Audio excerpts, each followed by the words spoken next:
Hello, hello. Hello, Mr. Song Kiao. Hello, speaking, speaking.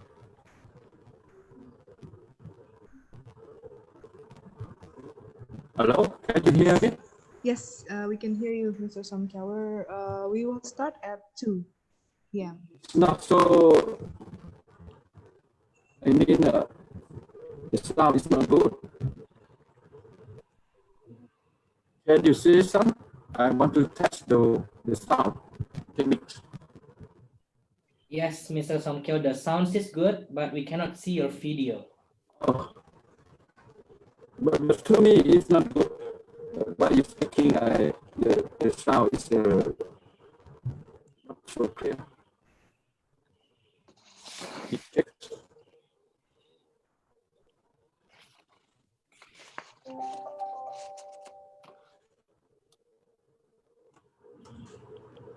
Hello?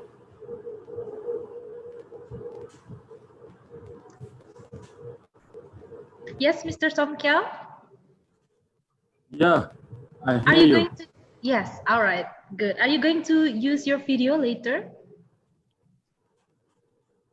Sorry? Are you going to use a video later?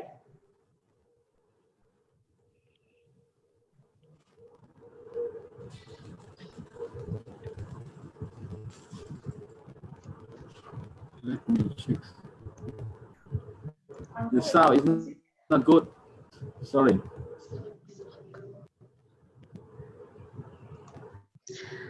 All right, can you hear me now, Mr. Somkyo? Yeah, yes. Okay. Sorry, the sound is not good. Can you say again? Yes, yes. Someone? Are you going to use the video later? Yeah. Okay. Let me check everything. Why is it okay? I will open the video. Yes.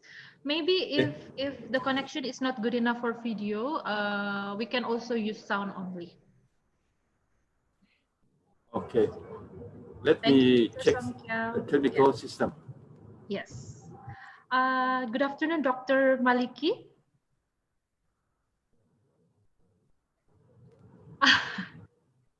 You can hear us clearly. Okay. Now. Okay. Yes, we can see you now. Yeah.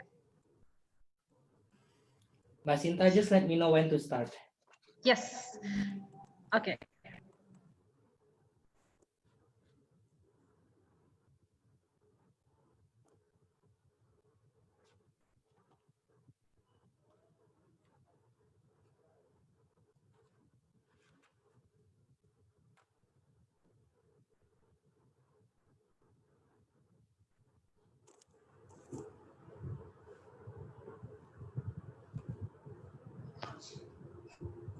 Okay, Angga, I think we can start now.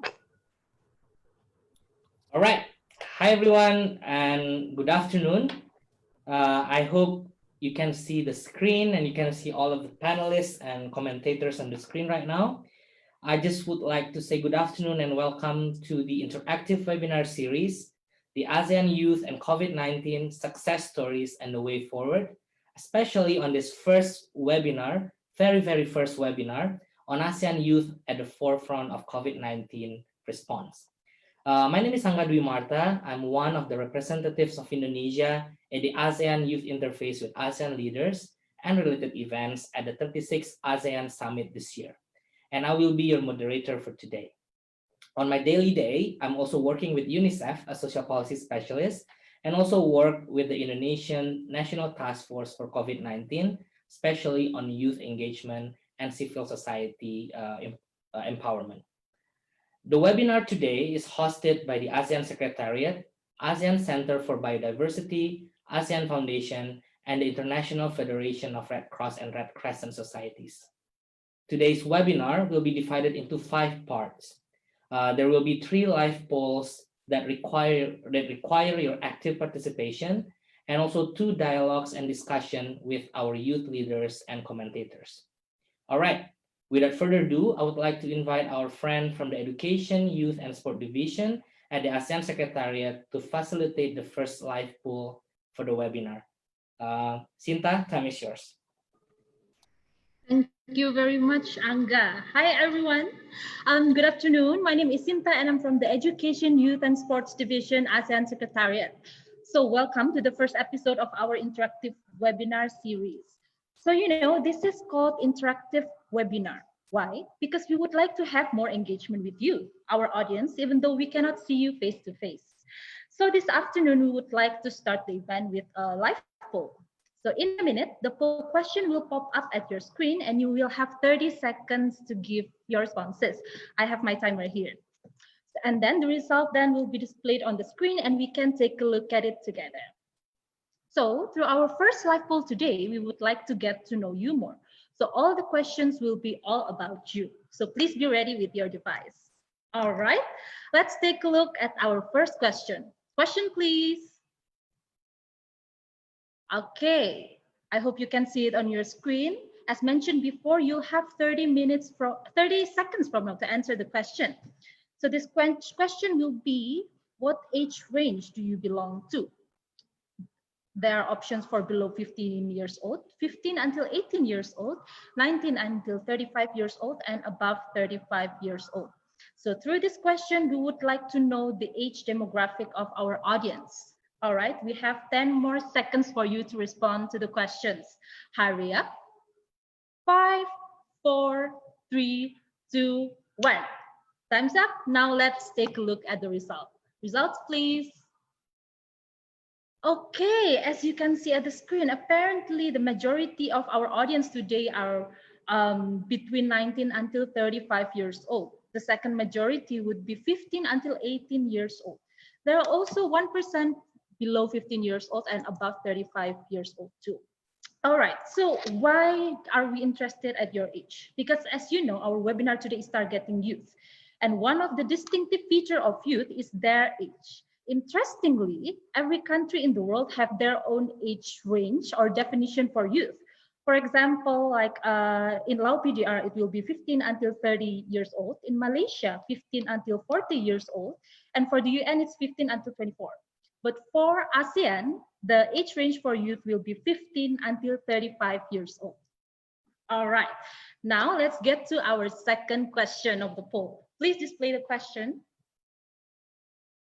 Okay, you can see it in the screen. So we would like to know where you're coming from. If you are from one of the ASEAN countries, as you know, ASEAN have 10 member countries: Brunei, Cambodia, Indonesia, Laos PDR, Malaysia, Myanmar, Philippines, Singapore, Thailand, and Vietnam. But if there are some of you who's not coming from ASEAN, please also still let us know where you're coming from by typing it in the chat box, because we want to know all about you, all about our audience. All right, we have 5 seconds. 5, 4, 3, 2, 1. Time's up. All right, let's see the result of the poll. There are lots of, our majority of the participants today is coming from Indonesia. The second place would be the Philippines. And then the third place would be from Vietnam and Brunei Darussalam.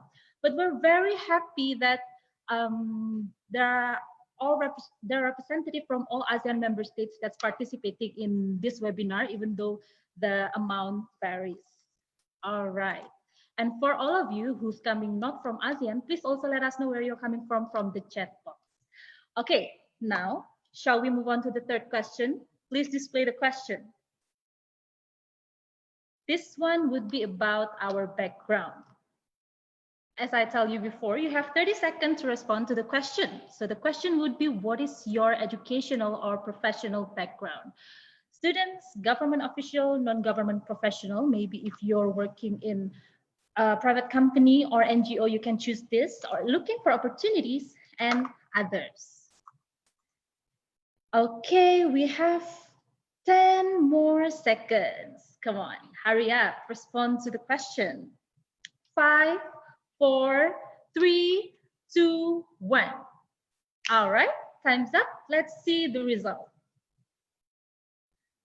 Oh, apparently the majority of our participants today are students. It's 59%. And there are also government officials here, non-government professionals, and there are also people who's looking for opportunities, and there are others. Maybe if you're others, you would like to tell us what you're doing now, you can also tell us in the chat box. All right, if you have seen the poster of this webinar posted in our social media, this webinar will feature speakers coming from various backgrounds and countries in ASEAN. So because we would like to reach out from youth from the wide range of background. Because as we know, this COVID-19 pandemic is affecting us despite of our background. So we would like to highlight the role of youth from all backgrounds. All right. So now we're coming to our last question. The fourth question, shall we get into it now? Please display the question. So this one would be, when you heard about the word ASEAN, it reminds you the most of. Since this question is a bit long, I will give you 15 extra seconds to answer that. So you will have 45 seconds to answer the question from now. There will be the option for business, trade, and economic development, education and student exchange, travels and food, law and politics, culture and arts, social issues, disaster management and climate action, biodiversity, and others. Okay, you still have 15 seconds, so please just think of your answer. If you hear the word ASEAN, what would you relate it to? All right, 10 seconds. 5, 4, 3, 2, 1. Time's up. All right, let's see the result now. Please display the result. Okay, of course, most of the people are relating ASEAN with business, trade, and economic development. And for the second place, they're relating ASEAN with culture and arts, of course, because we have lots of diverse culture. There are also people who relate ASEAN with education and student exchange, travels and food for 6%, law and politics for 7%, biodiversity and social issues. All right. It's very interesting that many people are associating ASEAN with economic development because that's the most notable achievement of ASEAN, of course. However, ASEAN is actually working hard to develop all of our sectors in political security, economic, and socio-cultural. And one of the examples is this webinar. This is the initiative under socio-cultural pillars of ASEAN, and this is held under the ASEAN. Working hard to develop all of our sectors in political security. All right. Okay. I guess this has become the end of the first poll. That was our last question. And please stay tuned for more insightful discussion with inspirational youth from across ASEAN. And there will be more live poll later throughout the webinar. Thank you so much for your participation. I'll hand over the floor back to the moderator, Angga.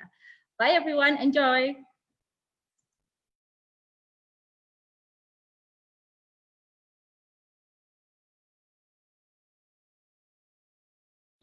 So we can't hear you, Mr. Angga. Can you hear me now? Okay. All right, Go. sorry. It was a technical glitch. So this is the first technical glitch for the webinar.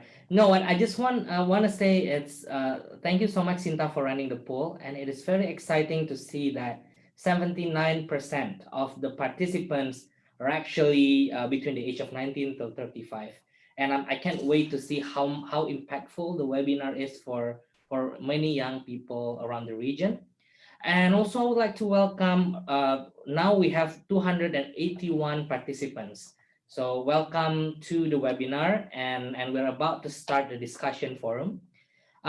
So ladies and gentlemen and fellow young leaders, today's webinar is special in two folds. First, it not only seeks to highlight various stories of youth leadership during the COVID-19 pandemic, but also will highlight how participation in these new forms of professional work, entrepreneurship, volunteering activities can foster 21st century skills among young people. We have two parts of the webinars today. especially when it comes to the dialogue and discussion. The first parts of the dialogue will be the conversation, where the speakers will share the challenges that they have overcome and insightful experience gained surfacing in the community. You will hear how young people from different countries around the regions can be involved in responding to the pandemic through ASEAN platforms.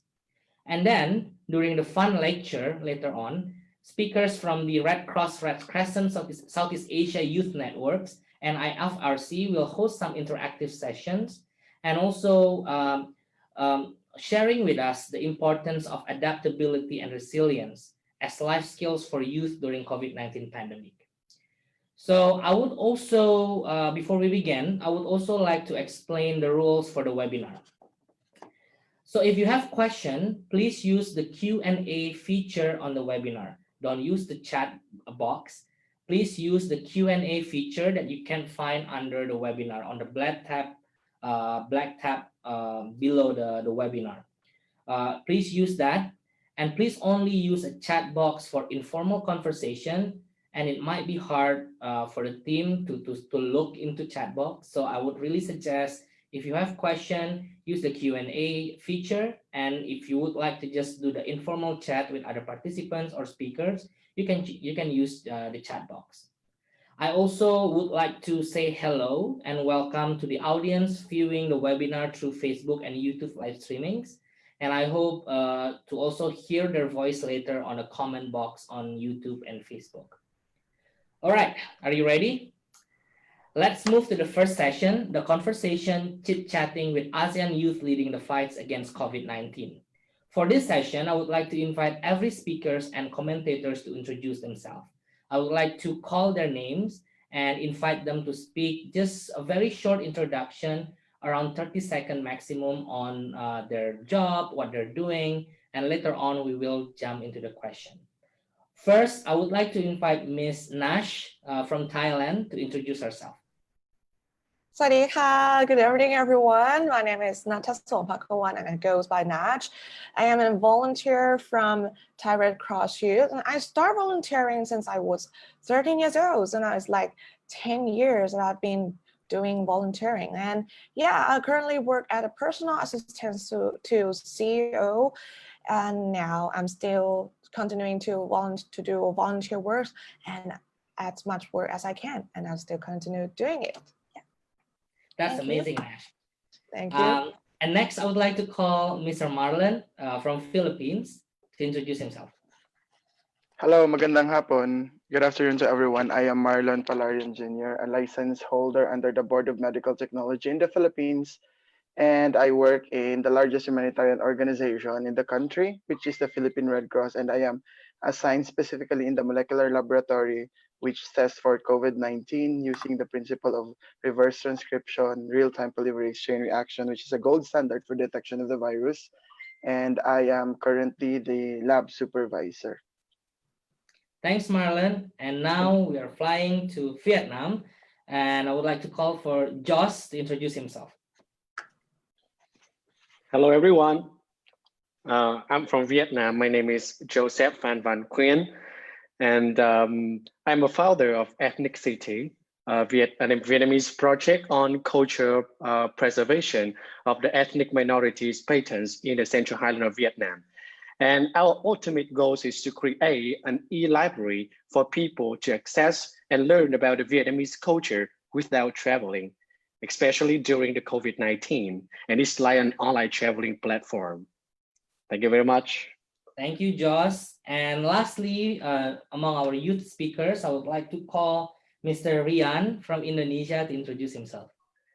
Halo semuanya, selamat siang. Good afternoon, everyone. I'm Rian from Indonesia, currently working as the education manager with Borneo Nature Foundation, as well as leading the youth organization in West Kalimantan Koponggo Ranger community.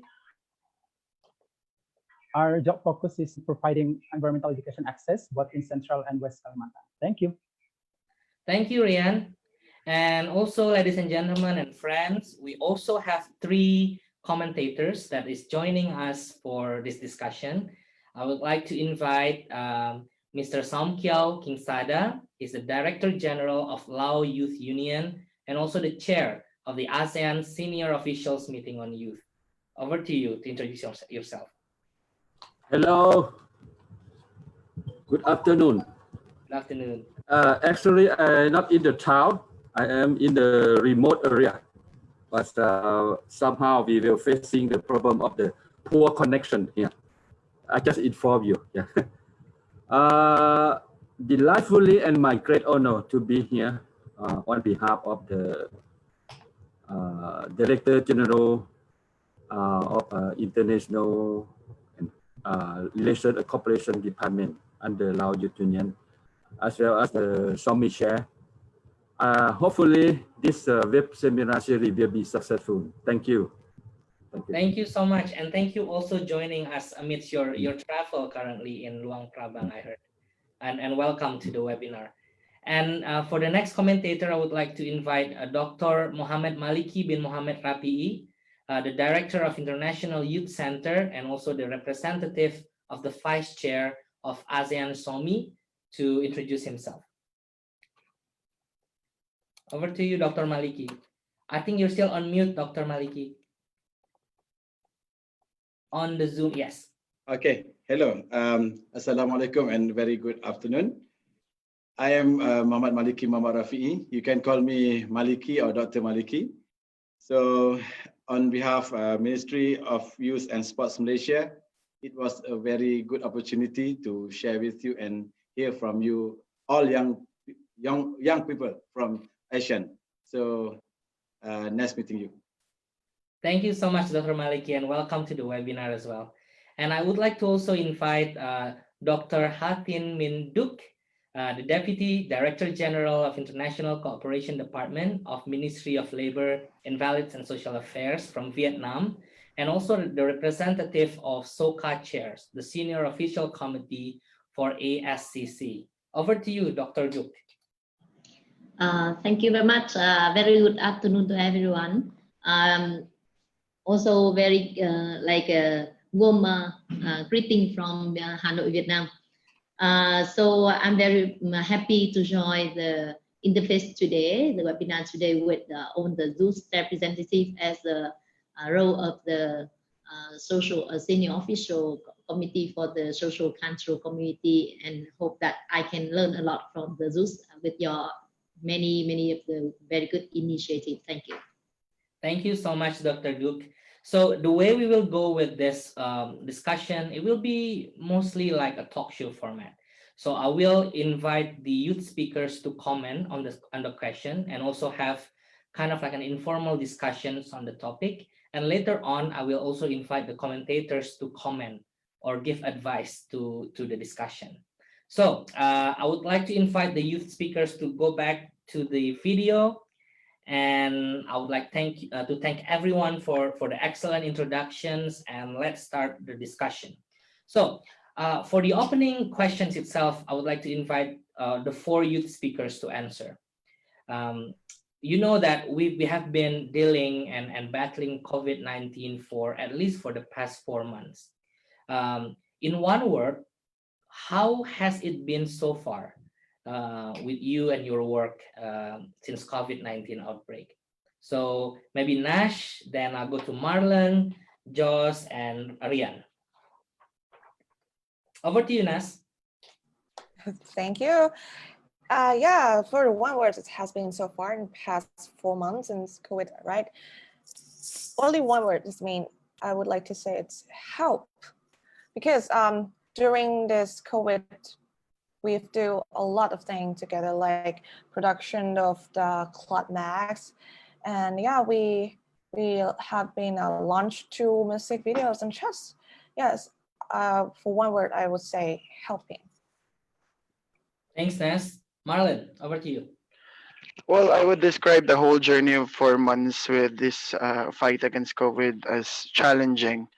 Because, you know, I have seen the economy go down, I have seen the rates of unemployment being rising, and also the number of infected persons and the number of deaths are rising every day. So I think it would be very challenging for us in the Philippines, especially to combat this pandemic. And over to you, Joss.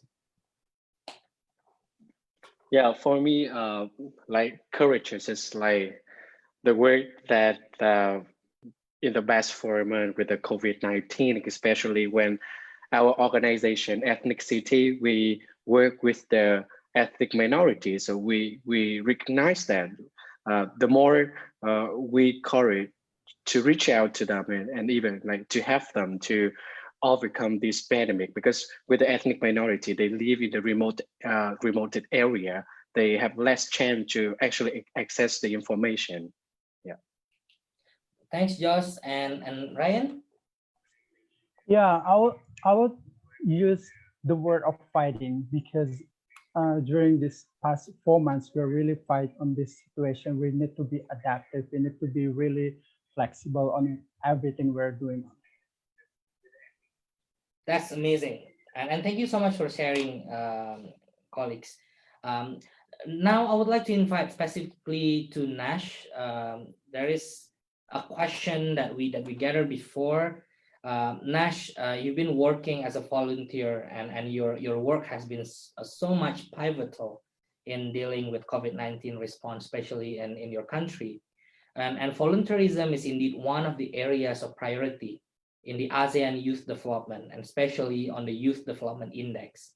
Could you just tell us, why did you start volunteering, and how has volunteering changed your life and those around you? Yeah, in my opinion, volunteering is the way that made me feel a real happiness. That's why I started volunteering. And it's the real happiness without paying a lot of money, just helping people as much as I could. I know much better how to communicate and work with others, even in the same age or the older. Use my skill for giving and sharing, smile and experiences to others. And that's because volunteering made me got my job. You know, I currently work as a personal assistant, and that my boss say, "Whoa, you do a lot of volunteers," and I really admire it. And that's it. I really appreciate that. I started involved in volunteering since I was just 13, and I just want to share it other to do volunteering. And then during the pandemic, yeah, we've been through a lot of production for distribution and a lot of activities that we could do at home during quarantine, and that's it. Thank you. Thanks, Nash. It is very actually it's very interesting, because I believe that from a lot of people joining here, there's also many of them are volunteers in their own capacity. And I think this is very much leaning to the question to Marlon now. Many people knows what volunteer means and how to volunteer, but your job actually very interesting. You are a medical technologist. And my question would be, why did you decide to become a medical technologist, and what is medical technologist? Well, actually, when I was in college, when I was still deciding to take up the course, I was thinking of a profession that will not just only help me with my daily needs. I mean, I was also inclined into community works and something like that. So I thought of a profession that will help my community. And one of the problems in the Philippines is actually the healthcare system. So I decided to take up medical technology. Medical technology is actually a section in the hospital in which we are more of the laboratory works. We do to help the physicians and the doctors diagnose the disease through laboratory results that we produce. And so that's it. Thanks, Marlon. I would like to move to Joss. You are a founder. People also said that founder of organization, also similar thing with business owner, because you own the organization, you manage the organization day to day. The question with you, because your organization is very much working on the culture side and how to promote culture, even though during the pandemic. Why do you think culture matters during the pandemic? Yeah, because like during the pandemic, culture is like put to test, and especially culture in organization and in company, and even in our own lifestyle. So it's just like our behavior. So as in like organizing the business as ethnic city, we face with a lot of difficulty in managing activities and offline event, like during the pandemic that we could not do anything of them. So it's really hard to reach our audience. So we have to shift our culture to online platform.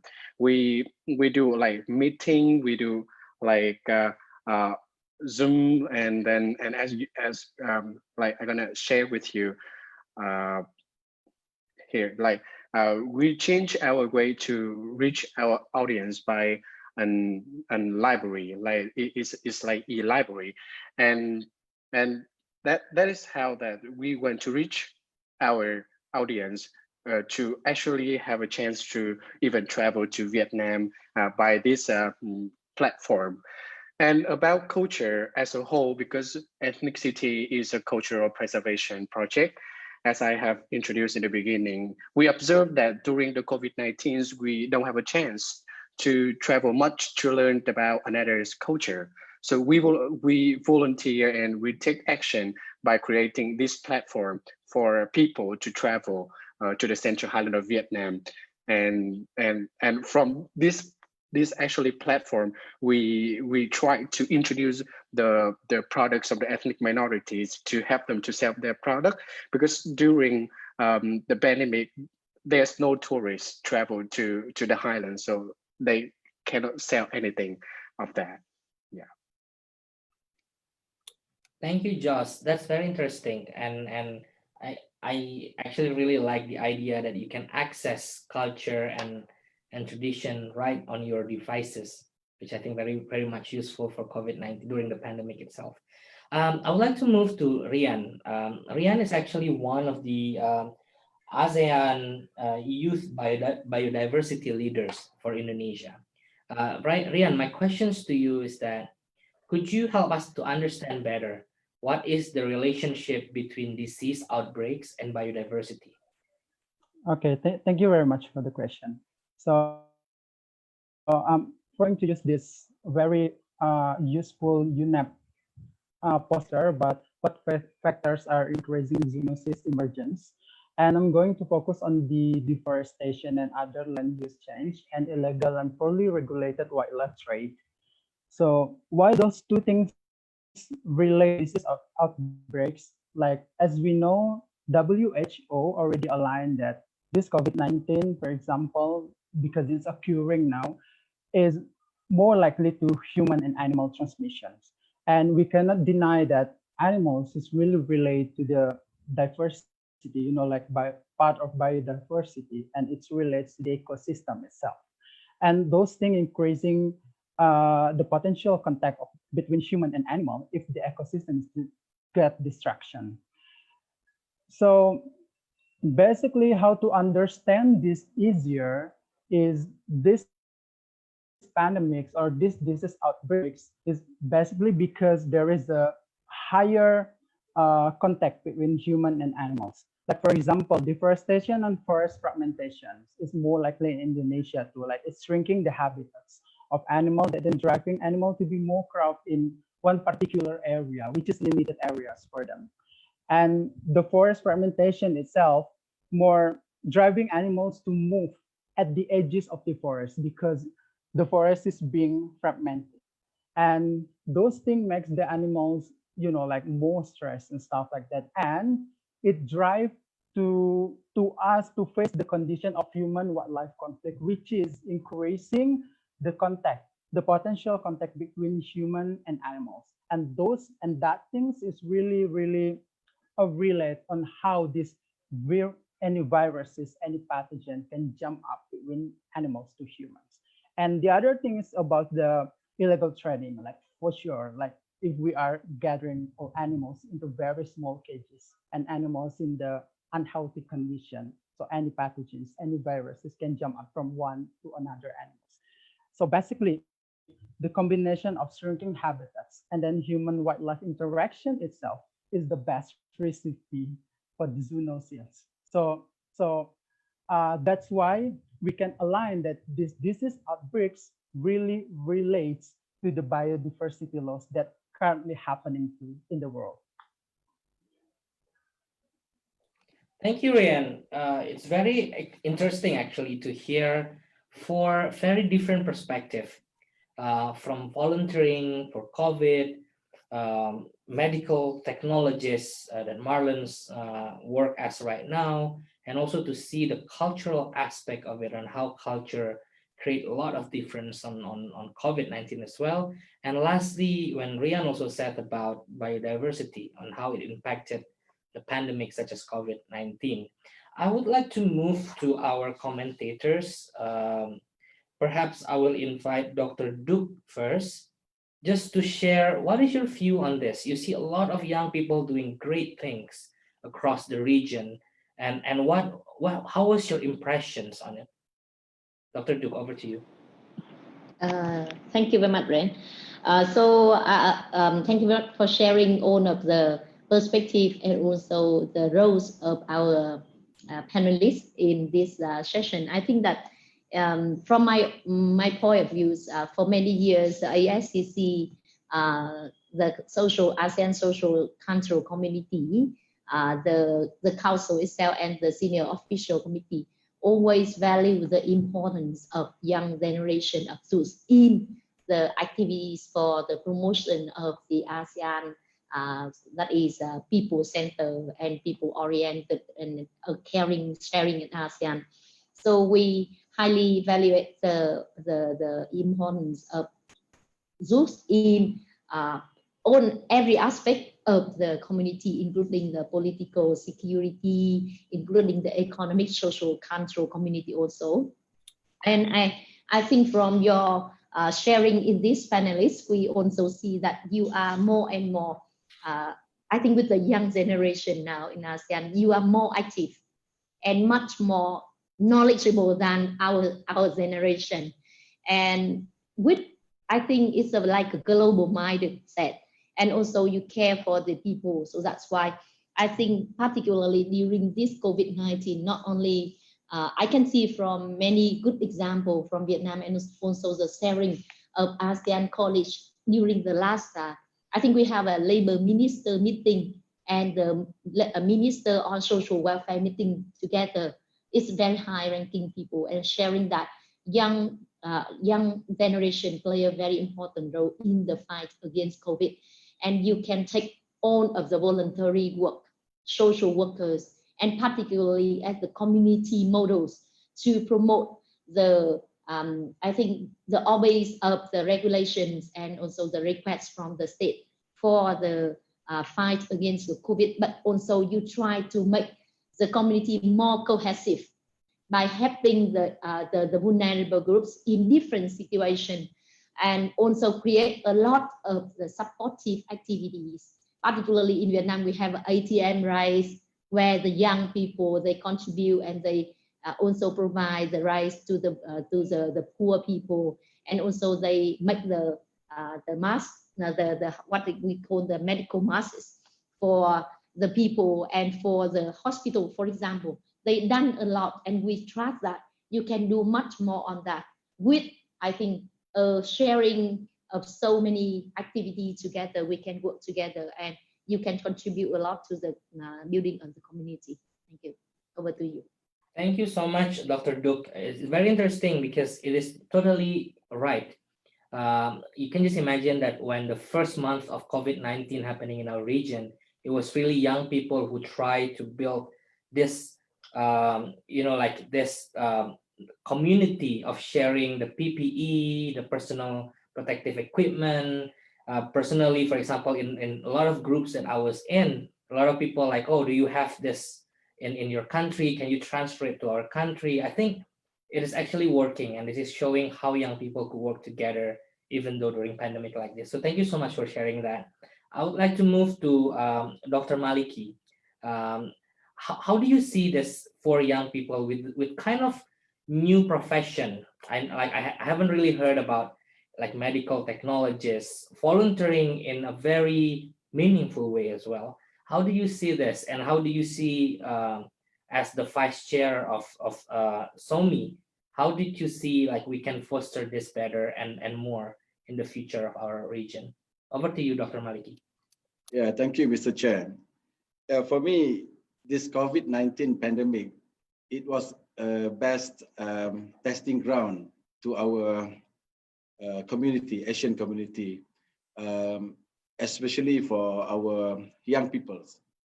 We can see during this pandemic, the roles of young people are very significant. Either they involved in volunteer work or in their professional as a frontliners, doctors, nurses, everything. So this is the time to us to share everything in the context of Asian. We need to share all our experiences and all our good work. We need to document our findings, and at the same time, we need to do some postmortems to see any weakness among our practices. Maybe next time we will have we'll facing another challenges, so we can see how we can do better for the future. But for me, personally, young people play a very big roles in this pandemic. They use their own capacity as an individual. They're also using their institutional use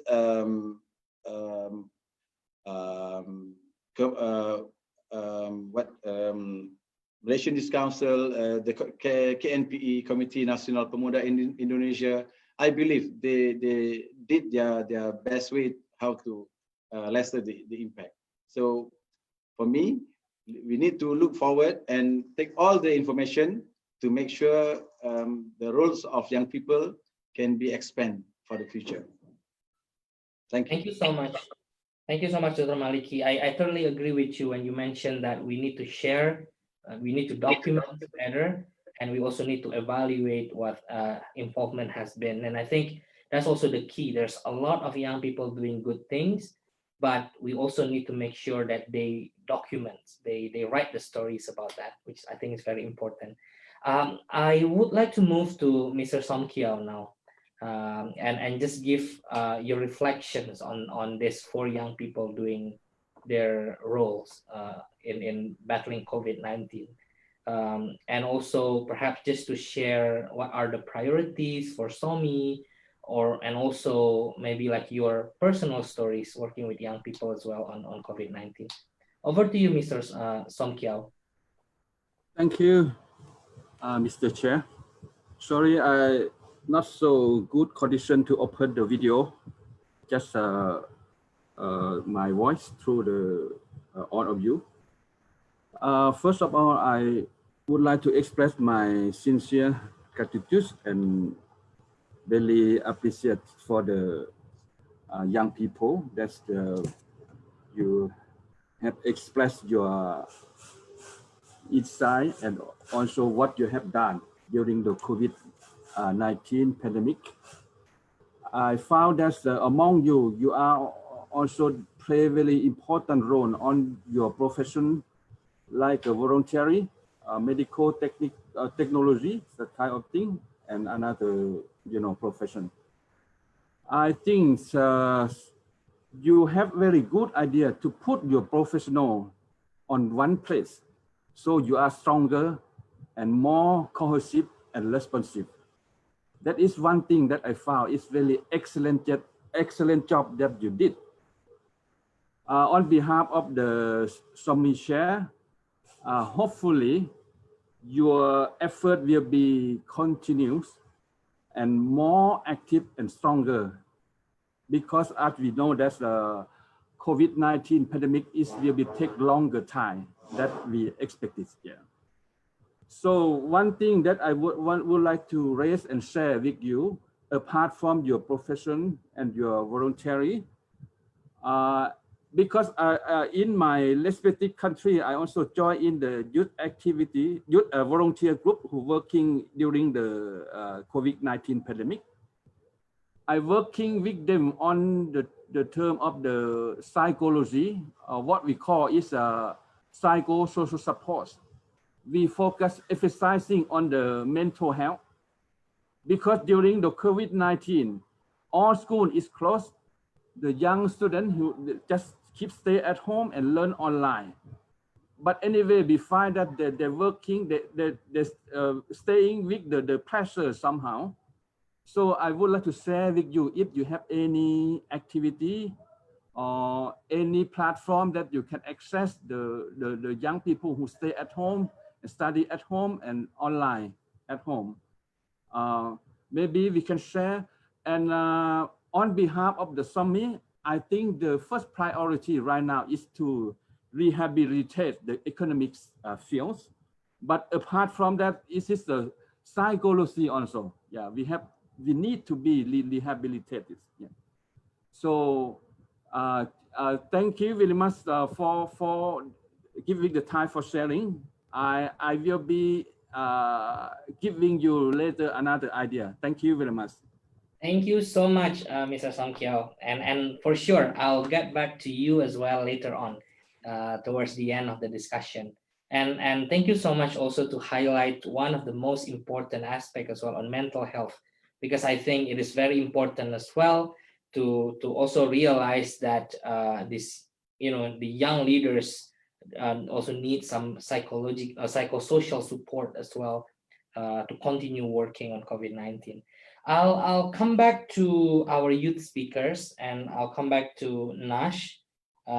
Nash, there is a question that we get before, and also there's a question on the Q&A that's pretty similar. So I would like to ask that questions to you. The question is, do you think volunteering will benefit you in the future in terms of career? Would career-oriented goals be acceptable in the world of volunteer?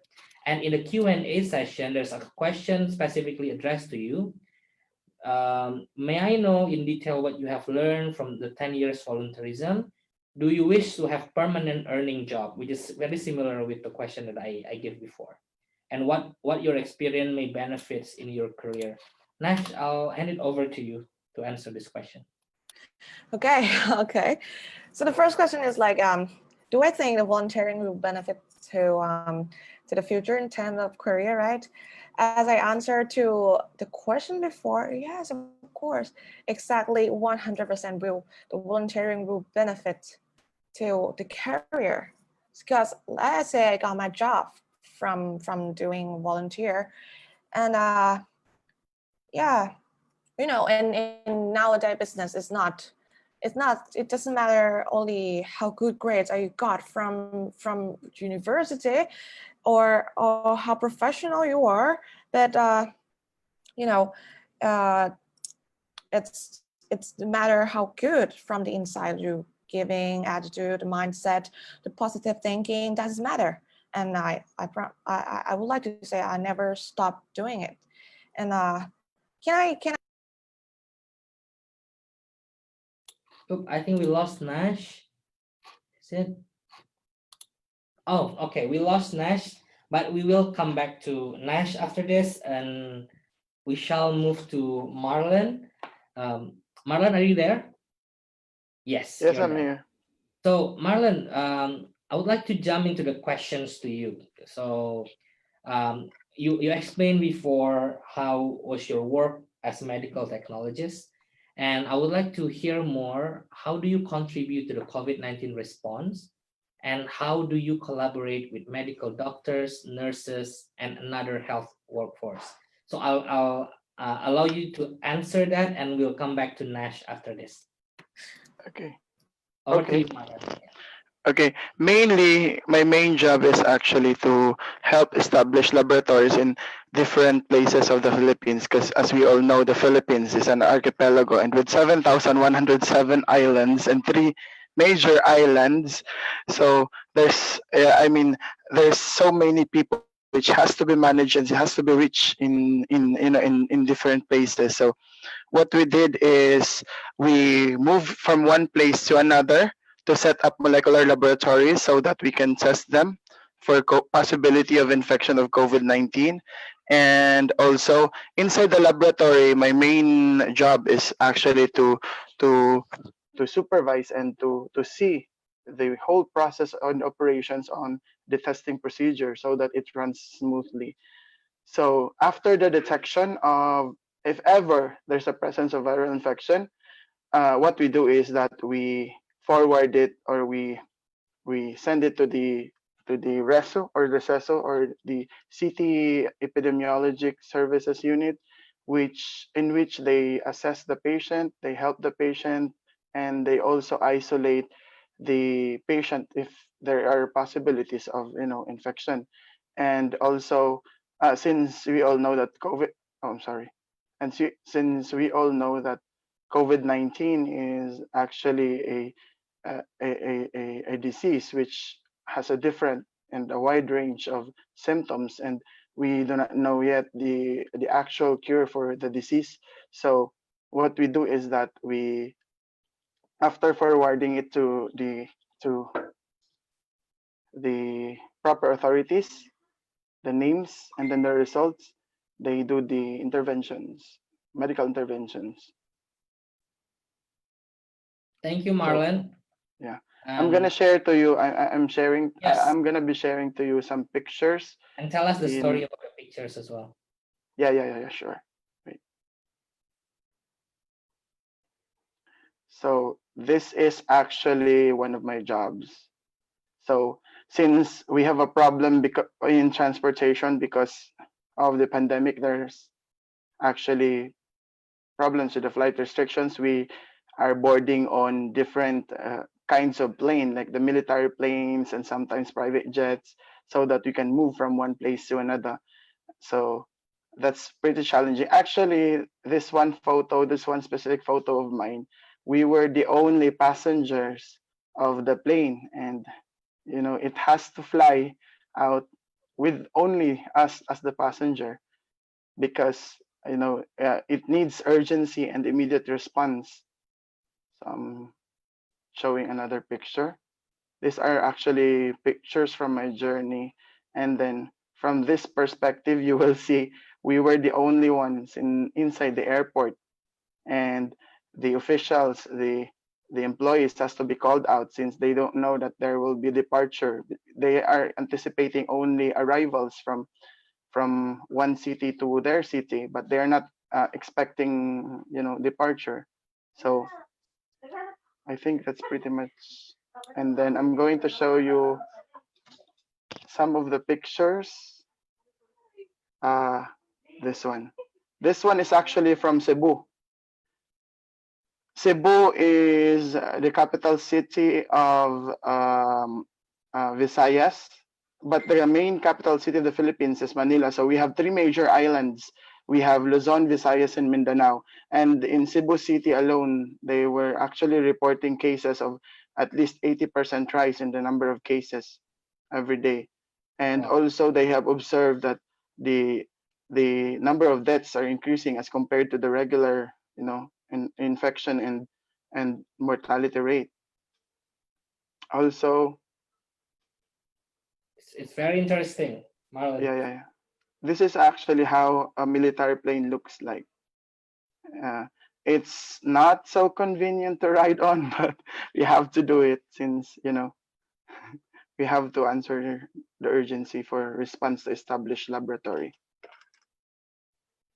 Thank you so much for sharing, Marlon, and I'll come back to you later on the laboratories. Okay. Stories about that.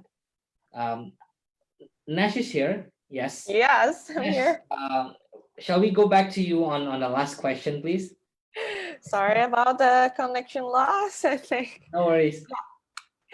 Could I share about the story during a pandemic? Yes, for sure. Yeah, sure. Okay. During the pandemics and during the pandemic for 4 months. It's kind of boring, stay at home, in the quarantine. Yeah, let me share something. All right.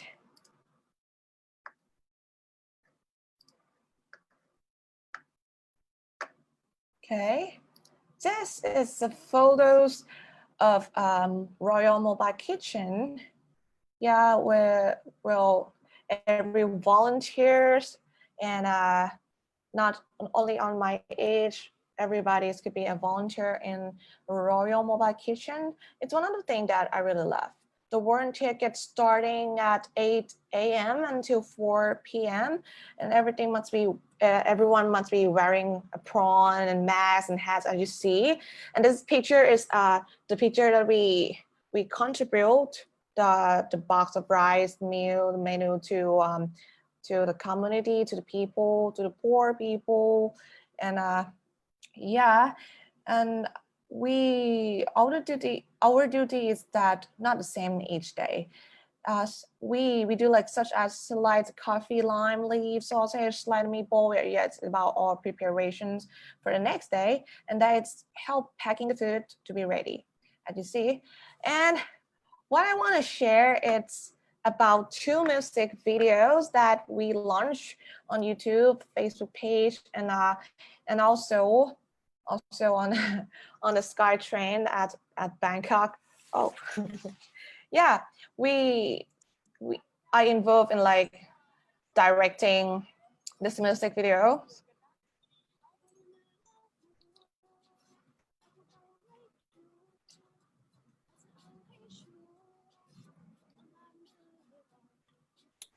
I don't think we can hear the voice, Nash. Again, okay. Audio is not connected. Fine. All right. Well, can I share it again? Yes, you can try it again. Okay.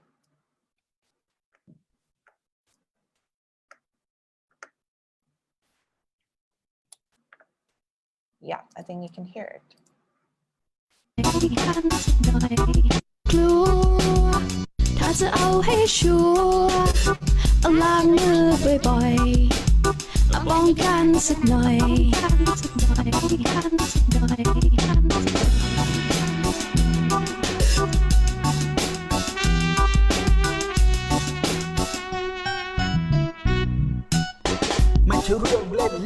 Yeah, as you see in this music video, the concept is like we want to emphasize how to protect ourselves from coronavirus, from infection, and I quite proud of this because the feedback is unexpectedly good, and you see all the actors in this music video. It's all the youth volunteers, and yeah. We all have applied our skills on this music video. As you see, this is my friend. She's a singer and who write in the lyric, and I involved in like directing and all the production stuff.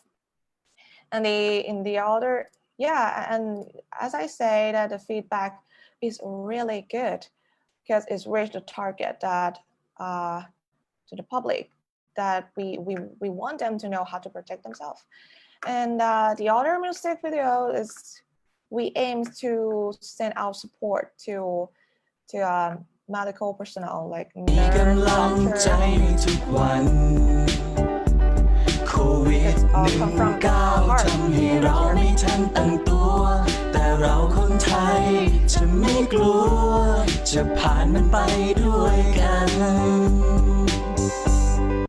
ใจมันไม่ช้าสักวันฉันเชื่อแบบนั้นจะผ่านไปด้วย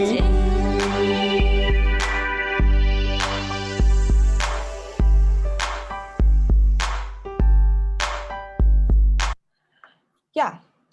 Very interesting. That's I'll come back to you again later on the video and also the explanation about it, but I think you really highlights a very important aspect of the COVID-19 response, which is the risk communication response on how to how to really educate and also inform the public on the prevention message, and you show that young people also can do something about it. So thank you so much for sharing that. Let me go to Joss. Are you there, Joss? Yes, yes. So there is a question, Joss, regarding how culture can support efforts in health sector. You explain a lot on your work, and you actually help people to still know about culture during the pandemic.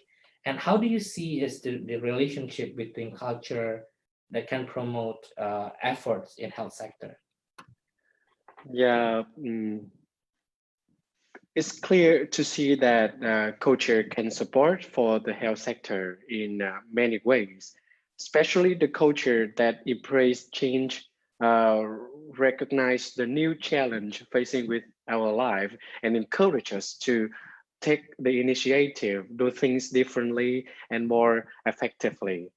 And I believe that by that culture, the culture of embrace change, that can help us to prepare to actually prevent the spread, like to prevent the disease. I mean that the COVID-19 by many crucial and timely action, like practicing of social distancing, like in Vietnam, we or as other ASEAN countries, we choose to lock down the national economy as well as apply the strict quarantine at the beginning of the outbreak stage. So that's a new culture. I mean that the culture of change. So I also would like to share some artwork in Vietnam that create the culture of change and adaptation during the COVID-19. I'm gonna share it. Just a moment. Yeah.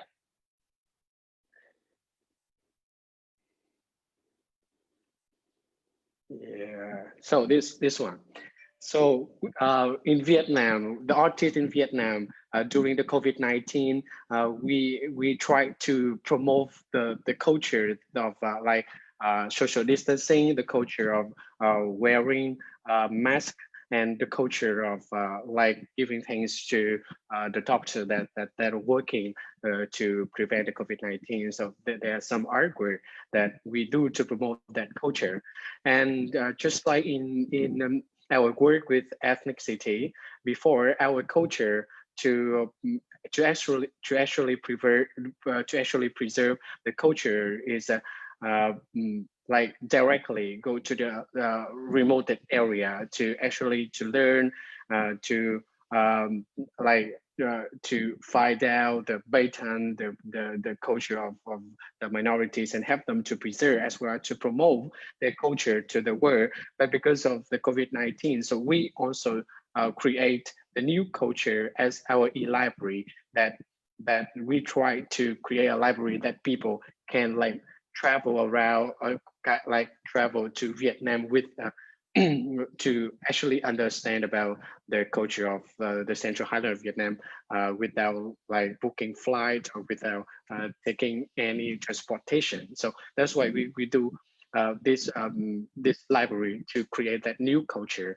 And I believe that ethnicity, we could look to actually spread this model as a new culture of preservation and traveling to other ASEAN countries, because we hope that like if all the ASEAN countries, we can do the same thing. So we actually create a big database of our heritage, of our cultural beauty as our identity, and that actually creates something that very special for our community.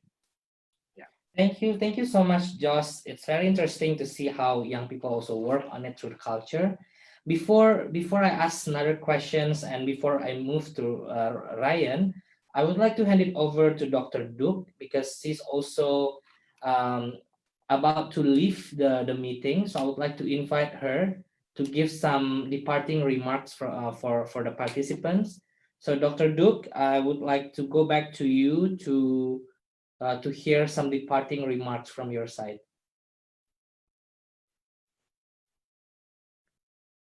Hello, Dr. Duke.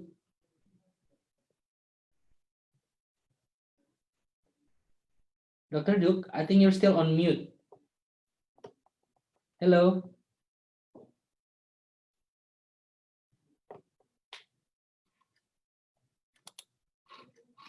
Hello, Dr. Duke. Can you hear us?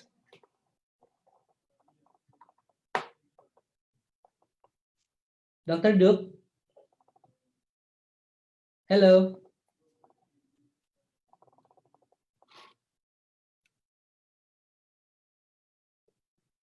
Hi, Dr. Duke. Dr. Duke, can you hear us?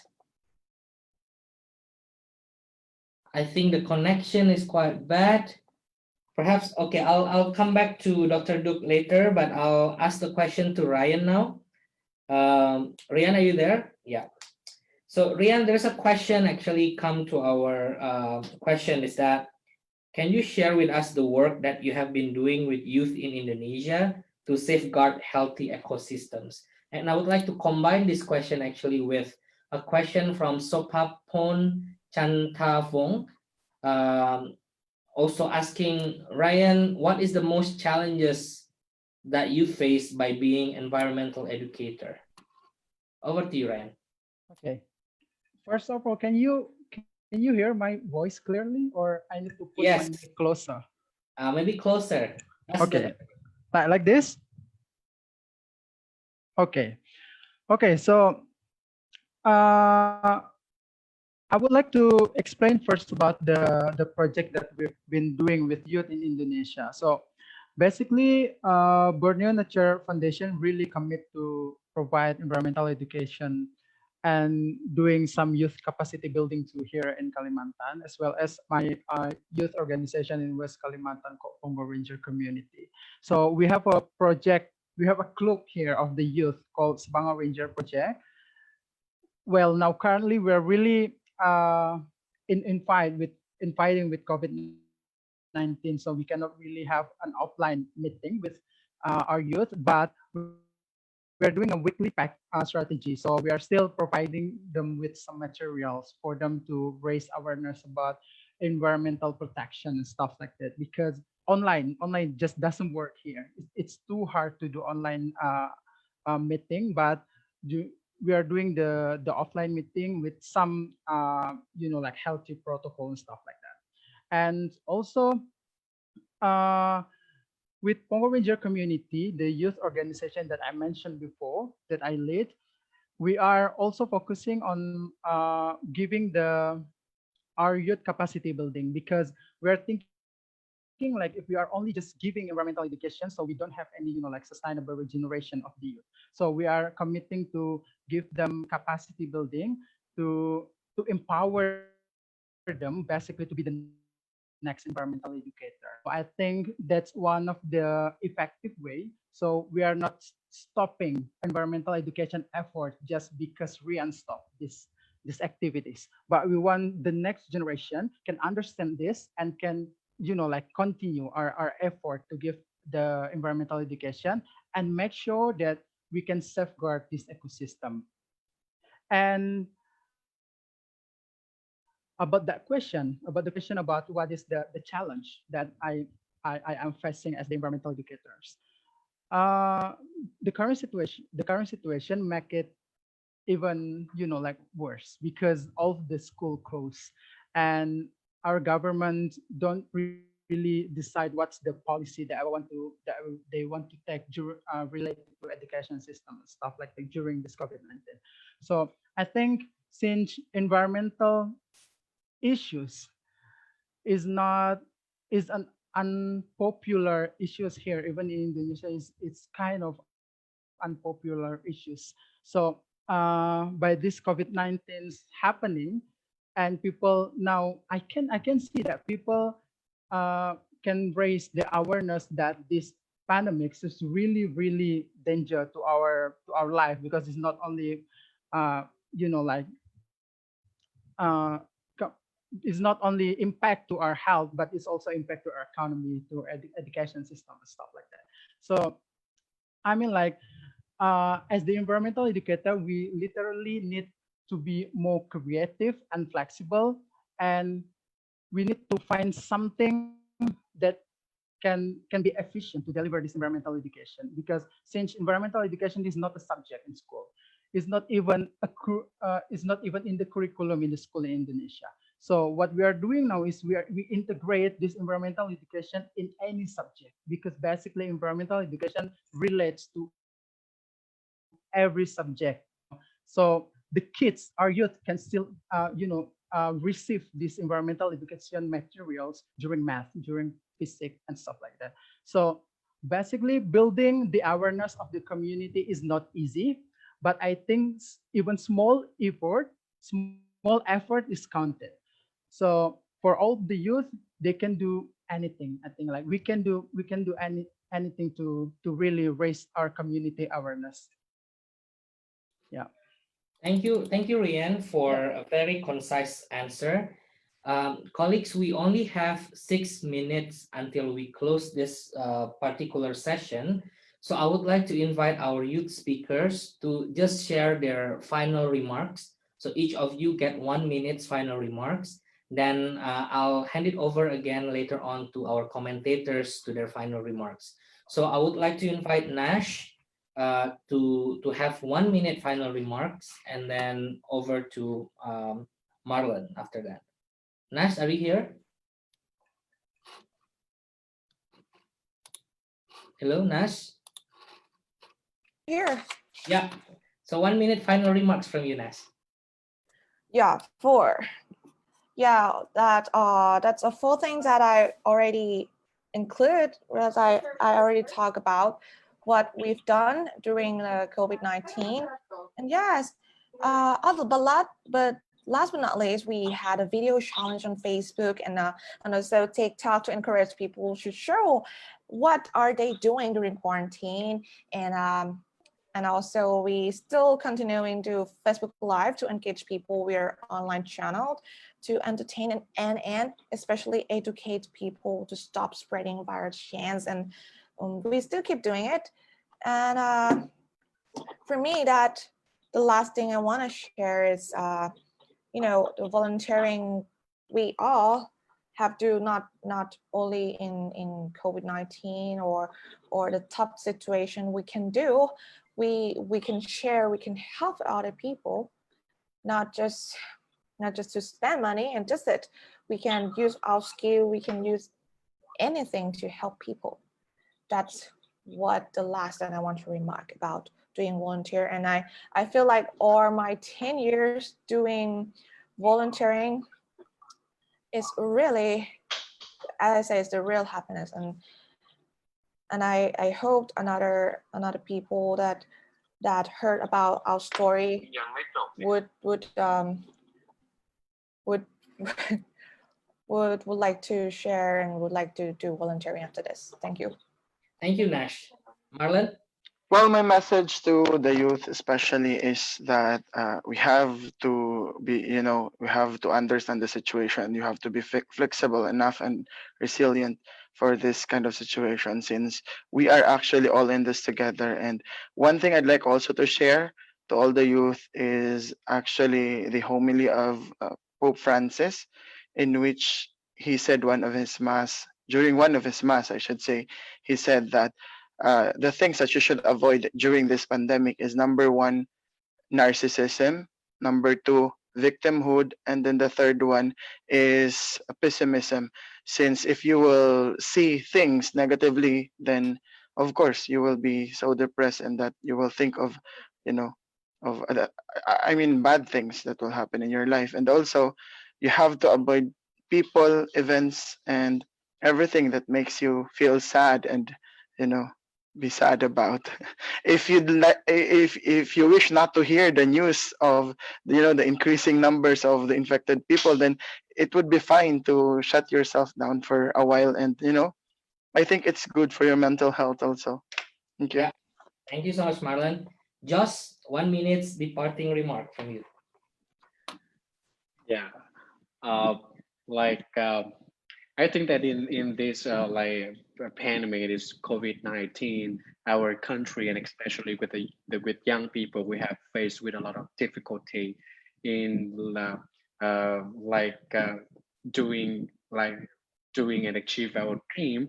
But I believe that the COVID-19 also bring a lot of chance and a lot of opportunity for us to actually connect people around the world. We have time to enhance our organization, to enhance our skills. And young people, we actually master in digital art and digital media, I mean, and like internet. So I wish that we could like take all the advantage of digital internet and media to actually like spread the message of love during the pandemic. And finally, there's a quote that we are the one we are looking for, and we are the change that we seek. So I believe that young people, if we not do anything in this situation, so who else will do it? Thank you. Thank you, Josh. And Rian, 1 minute departing remarks. Yes. So for me, youth can do anything. Like with this current situation, social media is very powerful tools for us to deliver our positive message, to safeguard our ecosystem, and also to tell people that this ecosystem is really need to be protected. And with various strategies for sure, like one of my friends here in Palangkaraya, she made a mini Dayak festival to engage all of the youth through ethnic approach. So this is one of the approach that we can do to gather all the youth within the ethnic approach to really think again and bring back the value of ethnics while living in harmony with nature.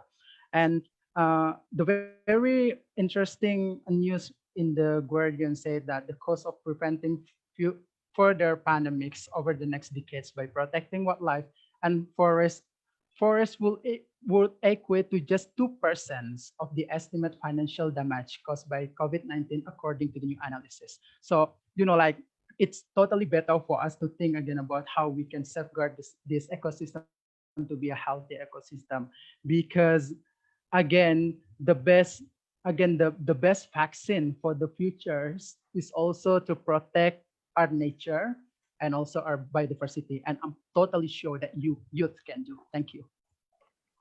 Thank you so much, Rian. And I'll hand it over to Dr. Maliki. So what do you think about the discussions? And please share with us your closing remarks as well. Over to you. Thank you, Angga. First, I want to congratulate all the panelists and also our organizers for this platform. So on behalf of Malaysian Ministry of Youth and Sports Malaysia, I think we need to continue this platform to hear from all young people all over ASEAN. One thing that I want to propose to you, maybe next time the Asian Secretariat and Asian community need to look for some sectors like agricultural sectors and also the cross-border activities, because this pandemic really gives the big impact to this industry. So I hope also young people can involve in agriculture in the big scale, because the average age of this industry are very, very poor. In Malaysia, our average age is 63. So in the future, for the long run, it will threaten our future. So thank you for this opportunity, and I wish you good luck. Thank you. Thank you so much. And thank you also for your time participating and discussing with us. We really appreciate your valuable time. I would like to hand it over to Mr. Song Kiao, King Sada. I would like to invite you on your last comments from the discussion and your reflections as well. Over to you. First of all, I have to say that all of panelists, you did really excellent job. I also learned a lot from you. Yeah. So it may I pick up some point that what you have discussed that I think is very important, that keyword that we should be get more practicing for the next and next. I think we should make the combination between the professional and public activity. Like Nat said that she have shown many activity picture and the publics, and also Marlon, he is a medical technology. He tried to cooperate with the nurse and doctor, but I think because the medical technology or the medical doctor is the one person that the public really trust that kind of the professional during the COVID. If you make the combination, I mean, you create that kind of the platform or dialogue with the media, because media play very important role in the society and public. If we make the combination between your professional as the medical and the media, I think might be very, very powerful during the COVID pandemic. Yeah. And another thing, I very appreciate the Vietnam, the pandemic, panelists from Vietnam. You mentioned about the culture. I think actually the ASEAN or even the Vietnam or Laos culture, we have very, very good practice culture, like a hacking. Actually, it's not our culture, but during the pandemic, we just respect our culture. I think that's okay. Yeah. And another thing, we should learn how to learn and how to live with a new normal. Yeah. Like we have such kind of the meeting today. We have a virtual meeting. Yes. Maybe we should create more platform through the digital platform like this, like today. So this is my departing remarks. Thank you very much, Chairman, and on the organizing committee to give me opportunity to join this very successful meeting. Thank you very much. Thank you so much, Mr. Som Kiao King Sada, and we also would like to thank you for your time, even though you are still traveling right now, but thank you so much for attending this forum. And also to Dr. Maliki, also thank you so much. We really value and appreciate your leadership in SOMI, and we hope to see more support and engagement with you in the future as well. So colleagues, ladies and gentlemen, that's all the first session of our webinar today. I would like to invite the speakers to also look into the Q&A box of the webinar to see if you could answer some of the questions. There are 5 questions that still left unanswered. I will really appreciate if you could take a look and type your answer there. And I would like to close this session with inviting everyone to give ourselves a round of virtual applause for everyone. And appreciate and thanking everyone for their times as well. We still have 222 participants, by the way. So thank you also for staying.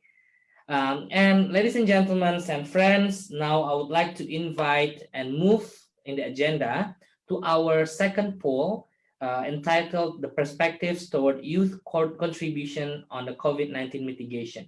For running this poll, I would like to invite AJ from the ASEAN Center for Biodiversity to facilitate the poll. AJ, over to you. Okay, thank you so much, Anga. And hi, everyone. I'm AJ from the ASEAN Youth Biodiversity Program of ASEAN Center for Biodiversity. And I'm going to facilitate the virtual poll number 2. So for those who are joining us via Zoom, may I request you guys to answer the following questions. Question number 1, please. So for question number 1, what are your biggest concerns during this pandemic? So you have 20 seconds to answer that question, and timer starts now. So while we are waiting for the results of the poll, our speakers, Rian and Nash, please also think about your answer to this question, and we'll compare that to the audience's answers. Okay?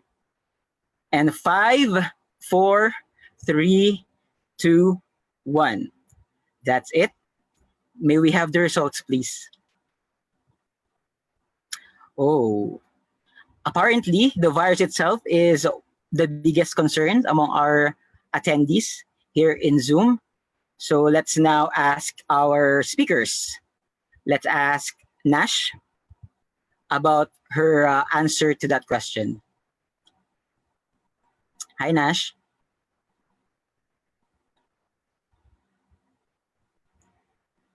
Hello, Nash. Are you there? Okay, let's start with Rian. Rian, what's your answer to that question? Oh, thank you, AJ.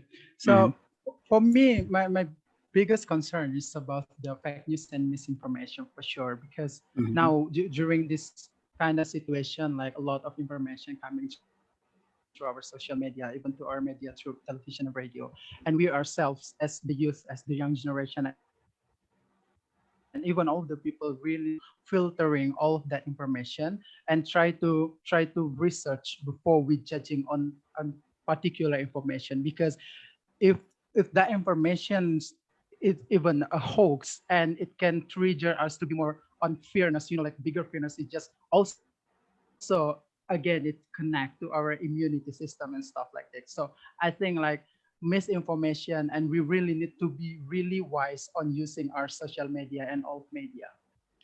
Yeah, that's really important to actually fact check before posting or before saying anything about the virus itself. Thank you, Rian, for that input.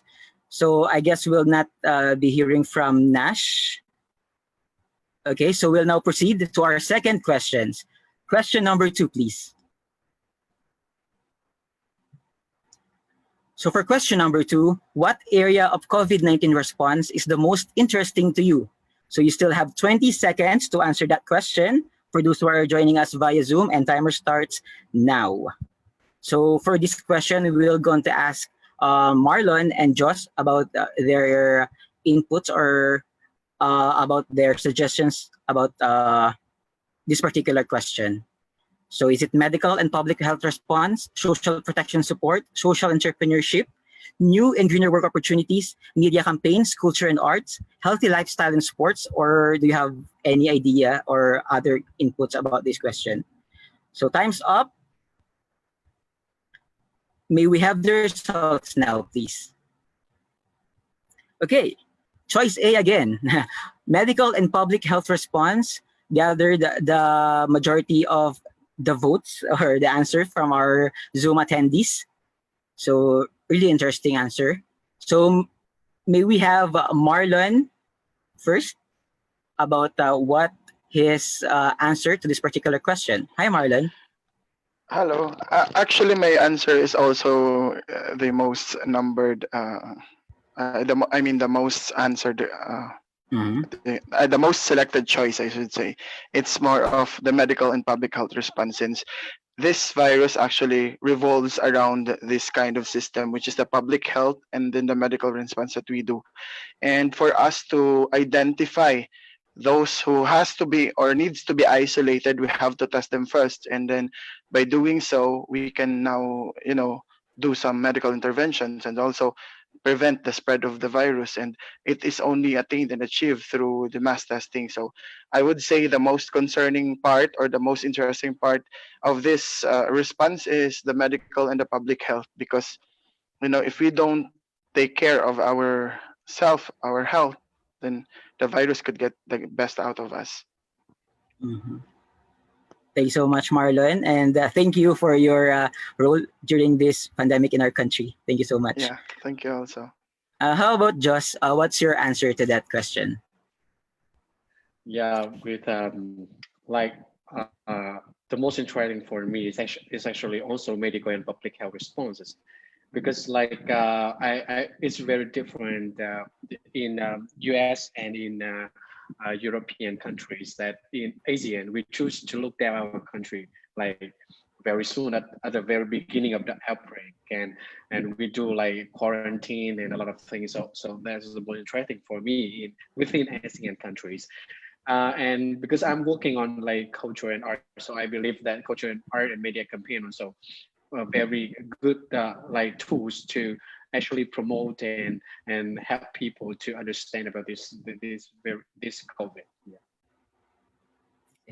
Thank you so much, Josh and Marlon, for your input about our second question. And that's it for our virtual poll number 2. And thank you for the participation of our Zoom attendees and of course our speakers. Thank you so much. And I will now hand this over again to our moderator, Anga. Thank you.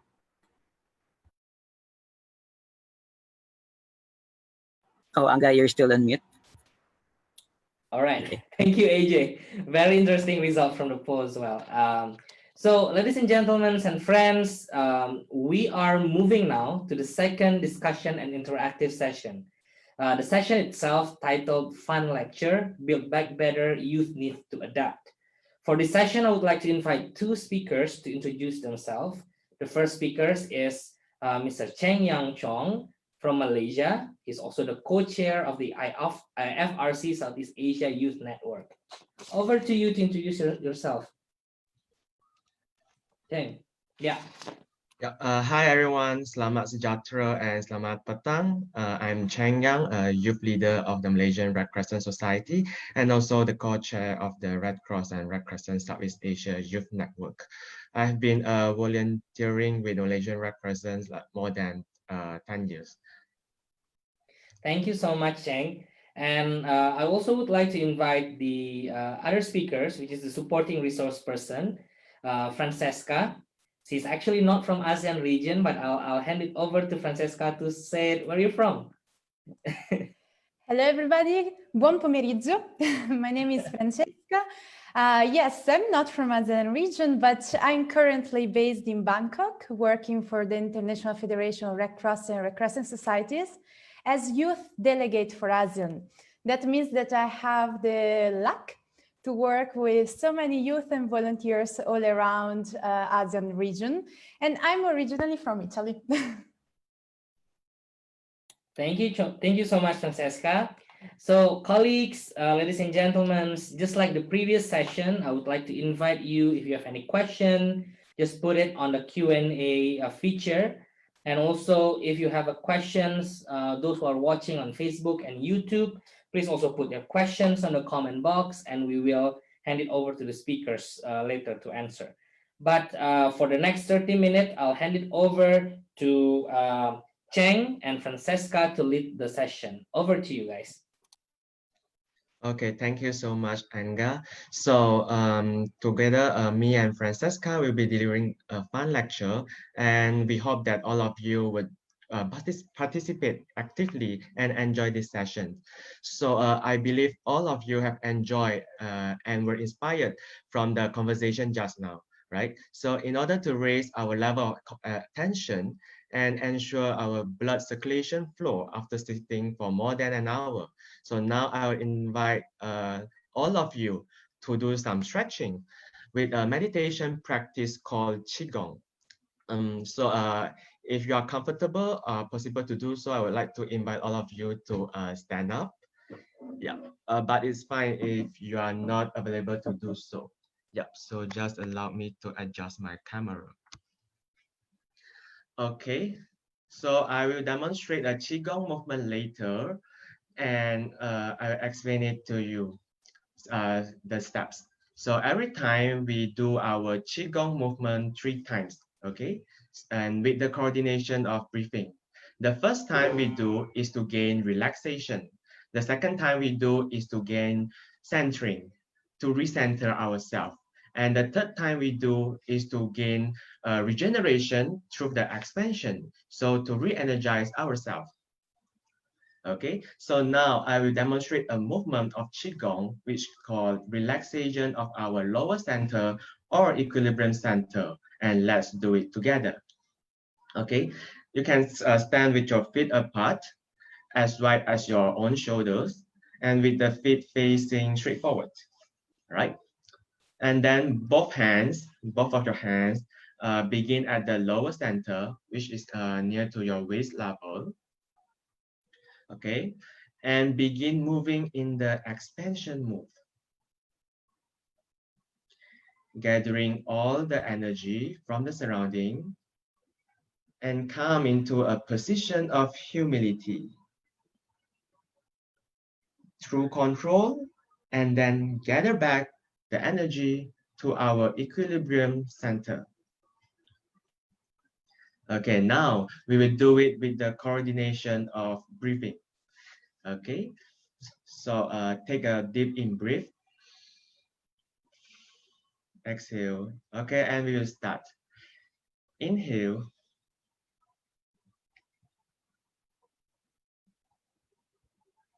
Exhale. Inhale. Exhale. Are you okay? So as I mentioned just now, we will do it 3 times. So let us do it one more time. Take a deep in breath. Inhale.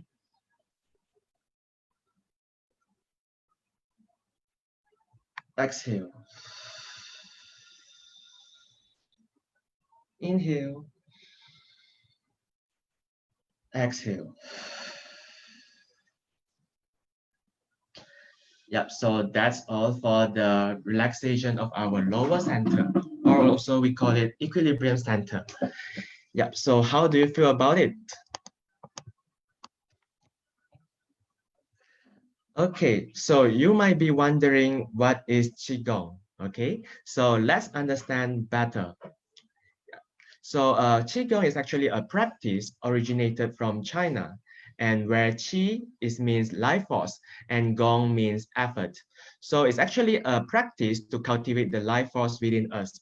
So as according to the Eastern thinking, the life force, which is Qi, flows continuously throughout the human body. So in Qigong, we are working to align the 3 centers of energy, or we also call it Dantian. Okay, the first center is our lowest or equilibrium center, which is the one we practiced on just now. Okay, and the second center is our middle center or emotional center. And the third center is our upper or intellectual center. And through Qigong, we are going to develop qualities such as more humility, more open-mindedness, and more gratitude. So we also could gain greater balance, greater harmony, greater focus, and concentration. I would like to have the next slide. Thank you. So usually Qigong will be practiced in outdoor settings, like in a park where everyone can breathe in fresh air. But due to COVID-19, we can't gather everyone physically to do it. Therefore, we have carried out a project called Let's YABC at Home Qigong Exercises. It is a series of videos recorded by the Red Cross Red Crescent peer educators from Southeast Asia national societies within the framework of the Southeast Asia Youth Network. So this is for supporting the youth and volunteers involved in the operations and or dealing with the challenges of lockdown and isolation. You can find these videos on our Facebook page, where you can search RCRC SEAN, okay, SEAYN for Southeast Asia Youth Network. Yeah. And as you can see, this is one of the example of adaptation that have been done to embrace the new normal. So Qigong is one of the techniques where we introduce to ensure our well-being in time of the pandemic. But if not Qigong, if you have other techniques like yoga, physical activity, or any other form of relaxation would be good too, because it is important to take care of our mental health and have fixed points of reference or practice that we maintain in every circumstances. It could also be as easy as just 3 deep breaths after waking up and before getting to sleep. So this Qigong practice belongs to YABC. So what is YABC? Now I will pass the floor over to Francesca to talk about YABC. Okay, Thank you very much, CY, for introducing us to Qigong and guiding us through the exercise. So my role here is to present a little bit the framework where the activities that Qigong presents us come from. So YBC stands for Youth as Agents of Behavioral Change, and it is the flagship initiative of the International Federation of Red Cross and Red Crescent Societies for the promotion of a culture of nonviolence and peace. And that means a culture founded on respect for all human beings, founded on non-discrimination and on commitment to solving problems through dialogue. And we can imagine this culture as being actually the basis for building, for creating that kind of peaceful, inclusive, resilient, healthy, and harmonious society that also ASEAN culture of prevention aims at. And it is exactly on this basis that IFRC and ASEAN are collaborating for scaling up the YBC initiative in the region. Because the YBC vision is that youth has a very important role to play in creating such a culture. And if we think a little bit of the name of the initiative itself, youth are defined as agents. I do not have a scientific background, but the little I remember, agent in chemistry, for instance, is that element that spark a transformation, a chemical reaction. So youth are seen and do have this transformative power that is very important to create the culture we're aiming at. So the YBC training aims at guiding the youth, and sometimes also not the youth, in developing some skills that are considered the practical applications of the 7 fundamental principles of Red Cross Red Crescent movement, but are also those skills that, once developed, could really contribute to the culture of nonviolence and peace.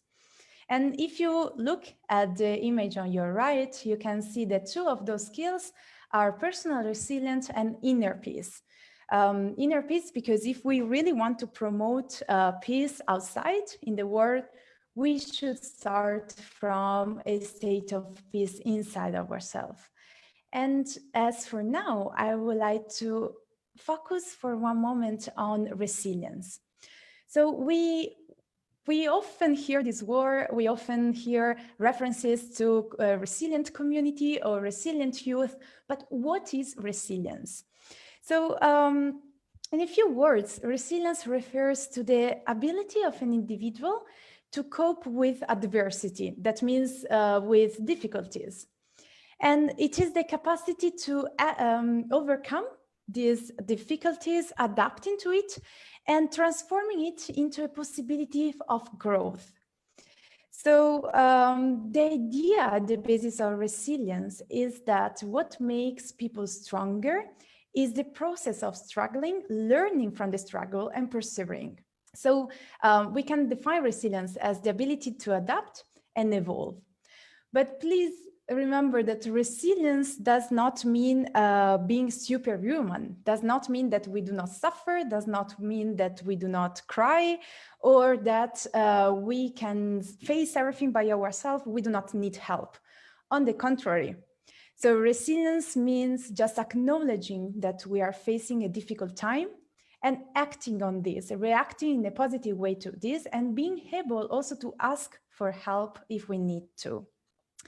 So if there is one thing that I want to leave to all the youth and all the people that are following us now, is the idea that resilience is not something that you're either born with or you will never acquire. So resilience is a capacity that involves behaviors, thoughts, emotions, actions, so you can practice it, you can acquire it. And here I would like just to share a couple of hints or factors that could help us in coping in a positive way with challenging times. Firstly, it is very helpful to try to focus on our strengths, to try to listen to our inner voice and believe in what we can do. If we are able to nurture this positive view of who we are and what we can achieve, well, that positive emotion would be really helpful in challenging times. And similarly, when struggling with something, or when we found ourselves in a kind of overwhelming situation, let's just try to pause for a while and concentrate and remember what gives meaning to our life. What is our life purpose? Of course, this is the kind of the question, and could change also over time, but it's good to have something in mind, to have something stable there, a kind of light at the end of the tunnel that we can walk towards. When talking about resilience, the words that we often hear are flexibility, adaptability. Yes, because it is very important to accept the change is part of human life, it's part of nature, and change will always happen. But sometimes we cannot control what is happening around us, but what we can always, or most of the time, control is our own reaction, how we react to change, how we can put things into perspective and be, next point, assertive. So try to avoid seeing us as victims. That was also mentioned during the conversation. So let's try to avoid seeing us as a passive victims of a situation, but let's try to act, doing something. Of course, there are major things that we cannot change. Let's think about the pandemic. It was way beyond our control, but we have control on the way we react or the way we spend our hours in lockdown. One example is self-expressing through creativity.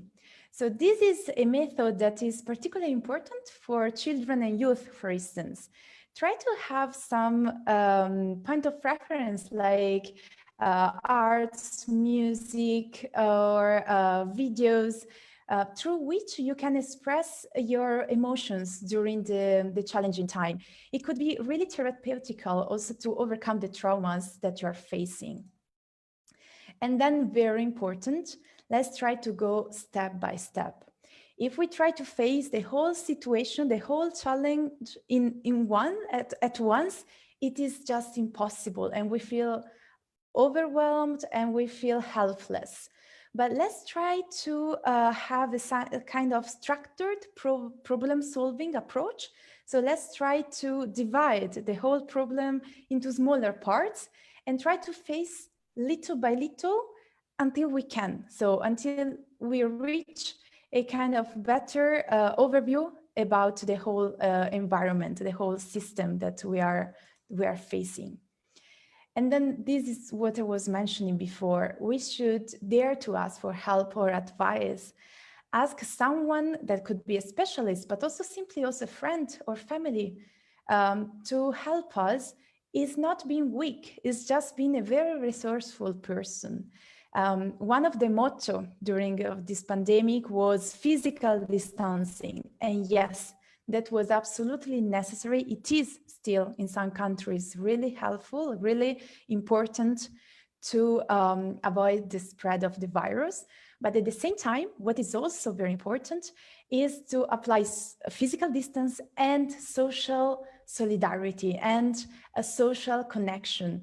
If we totally isolate ourselves, then it is very, very difficult that we overcome whatever challenge we are facing. And that's also why it's so important to connect with people. Sometimes it's possible to do it physically. If not, we are living in an era where there are so many other ways to stay and feel connected with people around us. And last but not least, we could try to connect also with some things or rituals or activities that aims at recharging our batteries. So all of us face many difficult moments in life. And I'm sure that all of us know what has proved to be helpful in that specific moment. Is a process, a journey of self-awareness and knowing ourselves better and better. We all know if for us it's good to eat better, maybe eat a little bit healthier, that is actually always good, but in a specific time, maybe eat in a different way in order to feel more energized, or sleep more, or walk in the nature if possible. So let's keep in mind those things that maybe resulted helpful in the past, and let's try to apply them again and again every time we face a difficulty. So as mentioned, one important passage to be resilient and to become more and more resilient is trying to know ourselves better. And so start this journey of self-awareness.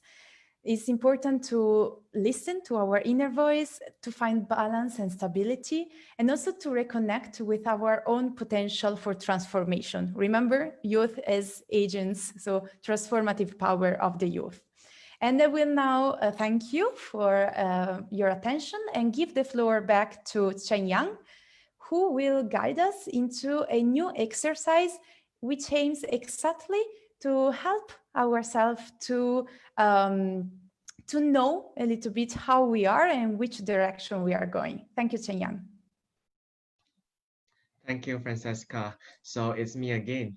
Yeah, so we will now do an activity from YABC to foster inner peace and also self-awareness to know ourselves better. Next slide, please.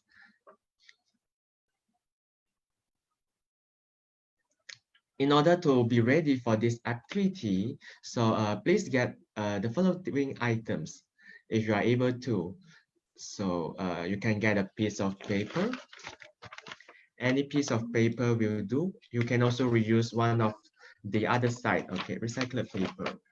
And also something to draw with, like pencils, pens, or color pencils. Okay, I'll give you a couple of seconds to grab some items. Okay, so now try to sit comfortably. Yeah, try to find a position which is comfortable for you, and take about 3 deep breaths.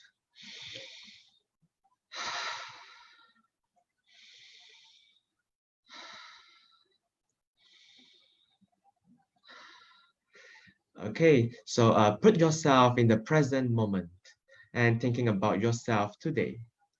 And then try to imagine yourself as a tree.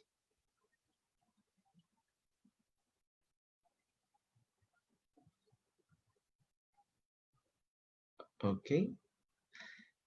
So now on your piece of paper, I will ask you to start drawing the tree. And you will draw it little by little. There will be various stages in the activity, but don't worry, I will guide you through. So now try to reflect and draw your roots. Think about what keeps you grounded. Like family, what's your origin, or what's the culture? It could be any answers, as there are no right or wrong. And you are the only one that know about yourself.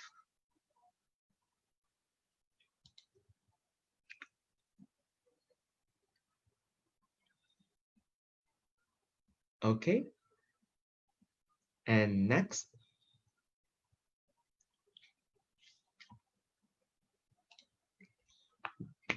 Okay, after the roots, now I would like to invite you to try to reflect and draw your trunk and branches. Okay, try to think about what is essential for your mental and emotional health to grow. Or in other words, what motivates you in your life. It could be any values that guided you, any belief that you practice, or relationships with the people around you.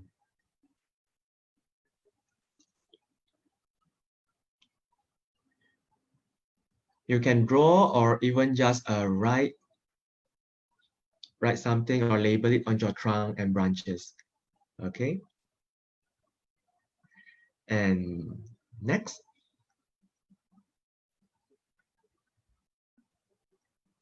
Now, after the trunks and branches, now try to think and reflect your leaves, flowers, and fruits. So for this part, try to think, what do you want to give, make, or share with the world? What are the things you would like to contribute to? It could be also something that you already achieved in your life. It's not necessary to be apple. It could be any fruits.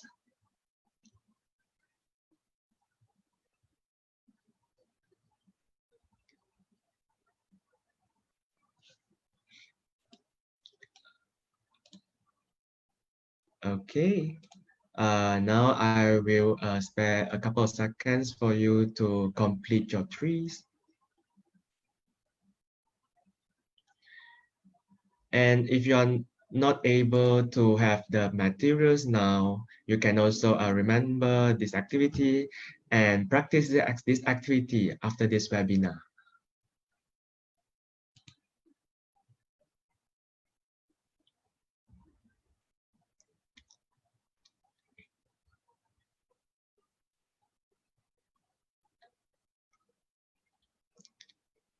Okay. So now I think all of you have done with your beautiful and unique tree. Okay. And that's you.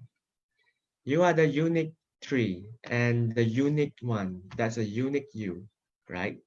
So the activity just now is called tree mirror, which we try to reflect and mirroring ourselves as tree.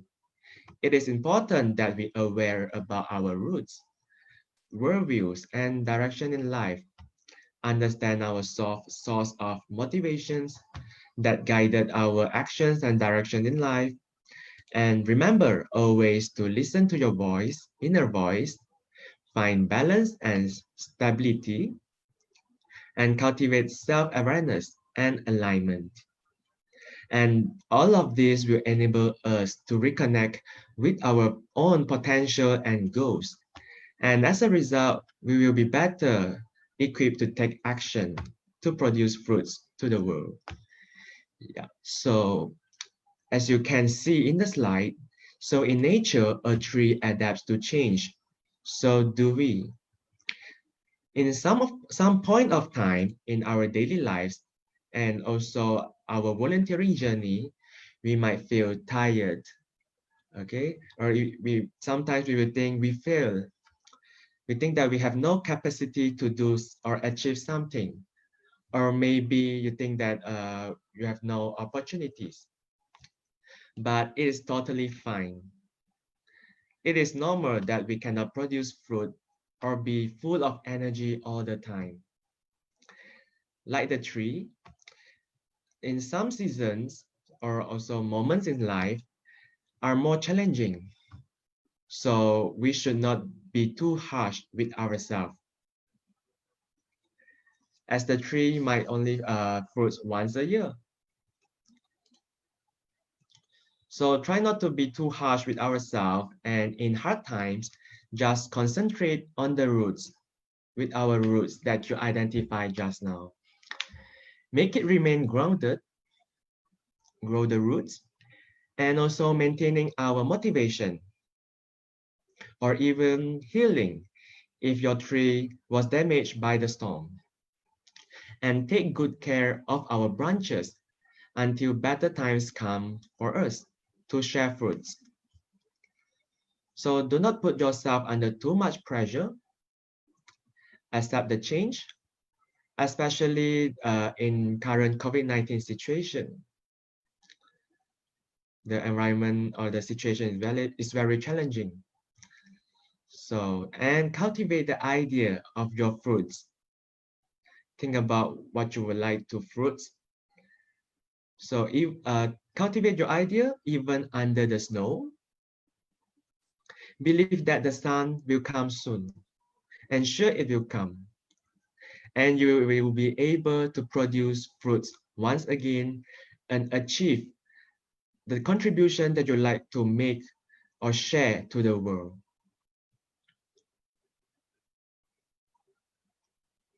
Okay, and that's all for the simple activity from the YABC.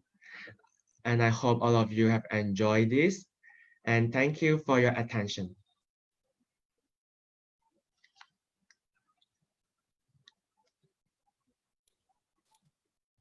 Thank you so much, colleagues, for your facilitation. It is very interesting exercise. And I think this is really connected to what was our discussion at the beginning, especially to the point of Mr. Som Kiao on the importance of well-being and mental health. And I think the exercise has been really helpful in defining what we have as young people who are working on COVID-19 as well. Without further ado, again, thank you so much for your participation. And we still have around 178 participants so far. So I would like to invite the ASEAN Foundation to facilitate the live poll number 3 on what's next. Many of you in every webinar oftentimes asking on what next. So this next poll actually try to answer that. And I hand it over to my colleague Joshua. Hi everyone, I hope you are staying kind during these unprecedented times. My name is Joshua, one of the youth from the ASEAN Foundation, and in light of resilience, I will be facilitating our third and final poll. So let's get started to our first question. Question, please. During these times, what do you think is the most important thing that will make you adaptive and resilient? Cast your vote. 20 seconds starting from now. So our options are technological innovation, service at the community level, cross-cultural skills, self-awareness and growth mindset, problem-solving, analytical and critical thinking skills, grit and perseverance, others. 5, 4, 3, 2, 1. Time's up. Results, please. All right. So the key thing that you've highlighted today is self-awareness and growth mindset. And my colleague Cheng will provide commentary later on. So next question, please.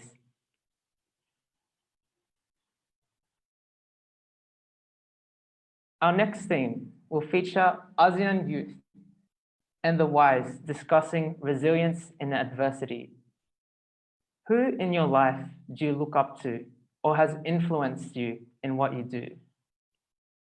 20 seconds starting from now. Family, teachers, peers or colleagues, supervisors or bosses, family individuals. Have a think about it. 5 seconds. 4, 3, 2, 1. Time's up. All right. Let's see the results, please. And the key theme is family. Thank you everyone for participating. Your votes count, and I will hand it over to Cheng to let you know what your results mean. Hi, Cheng. Hi, thank you, Joshua. Yep, so my answers to the poll just now for the first poll same like most of the audience. I also picked self-awareness and growth mindset. And for the second one, my choice would be the peers or colleagues. Yeah, so for the result of the poll, we can see that everyone have different preference, right? So some of you might think that service at the community level or grit and perseverance would be important for you to make you adaptive and resilient. And also you might be also influenced by different people around you, like families, supervisors, or even famous individuals. But I would like to say about it's totally fine, okay?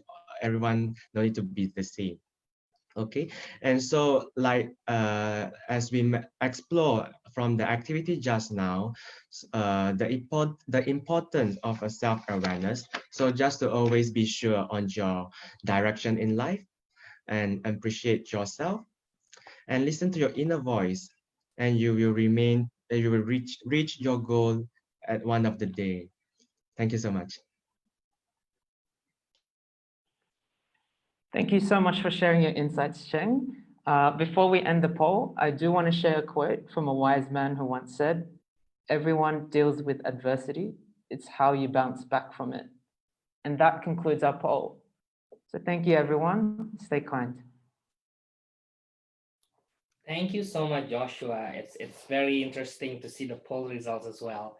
And colleagues, ladies and gentlemen and friends, we only have two agenda again on our session.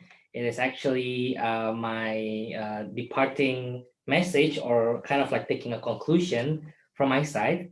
And later on, I'll hand it over to Francesca to run a Mentimeter as the closing of the event. Then I'll close the event as well after that. But I just want to share with you something that I got from our discussion today. If you could take a look on our screen.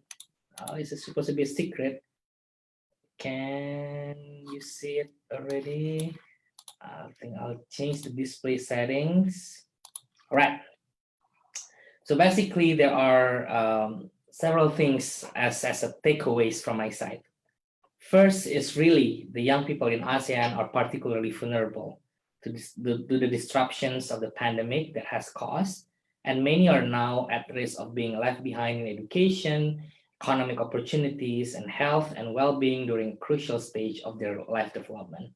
And we can see it from the presentation as well on how the COVID impacted the life of young people in the region. However, from our session today, we also realized that youth can build back better. Young people are responding to the crisis through public health promotion, volunteering, and also innovation. The third point is about applying a youth and intergenerational lens in crisis response and recovery measurement is important, especially during COVID-19 pandemic and beyond. It is very interesting to see today that young people and the SOMI official, for example, sit together and discuss how youth could empower themselves and also empower adults to do something about the pandemic. And I think it is really showing that ASEAN can do intergenerational discussion, and it is a really good example on how we can do it together. Number 4 is preparing for future shocks. It is important to strengthening resilience and in fragility measure with youth participation. It is super clear to see that youth participation are key in every sectors that our presenter presented today.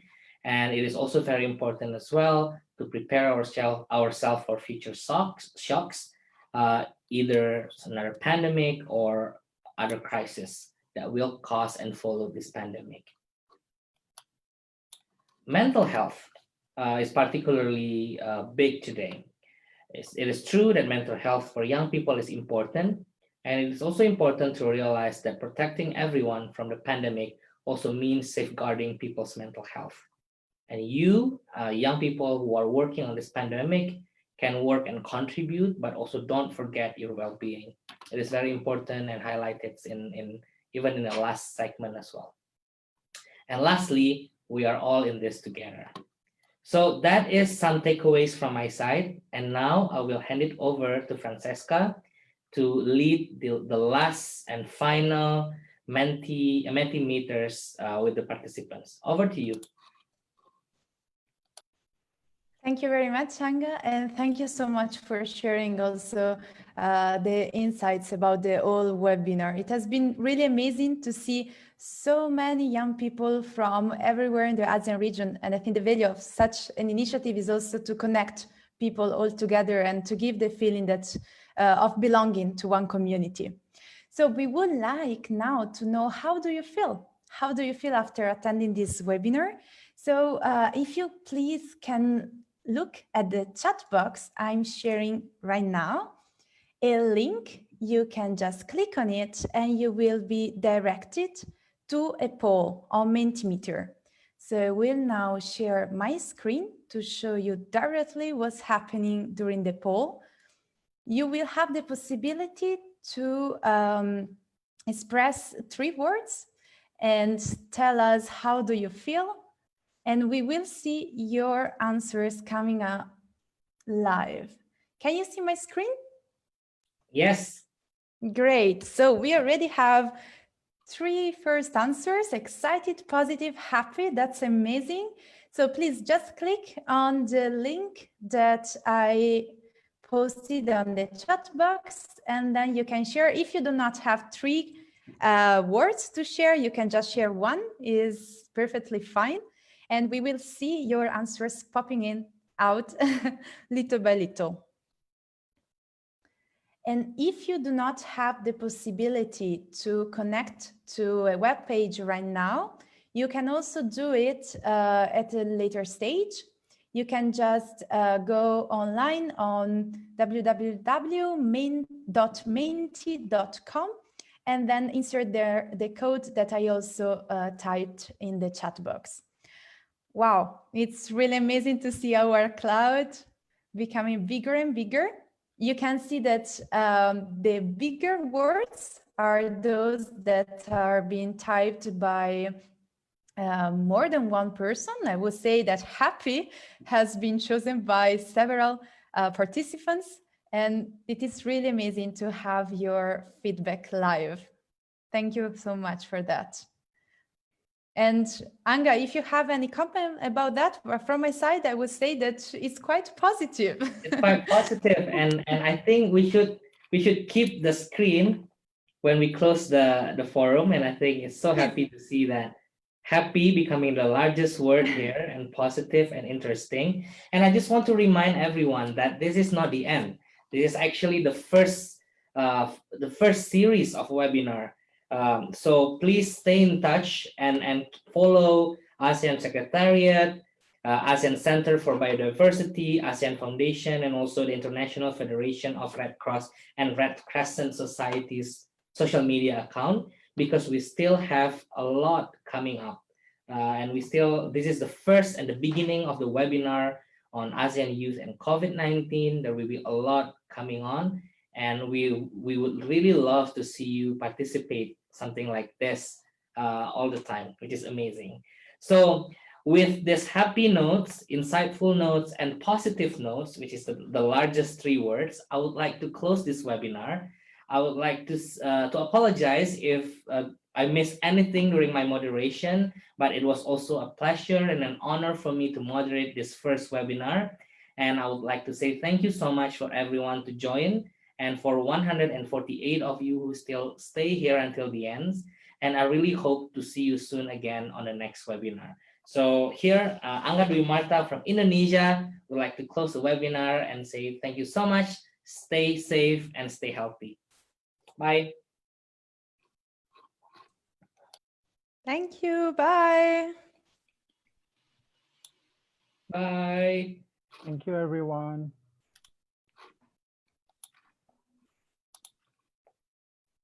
Bye, everyone. Bye.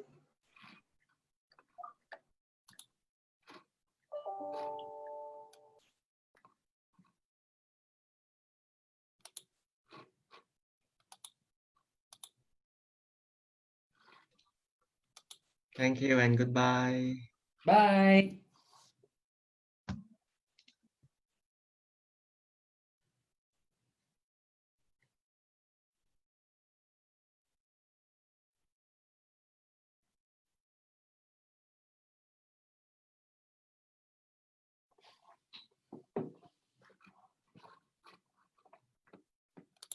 Yeah. Hi, for the panelists, can you please stay in the room? Can you please stay for the facilitators, for the speakers?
Mbak Sinta, matiin recordingnya, Mbak.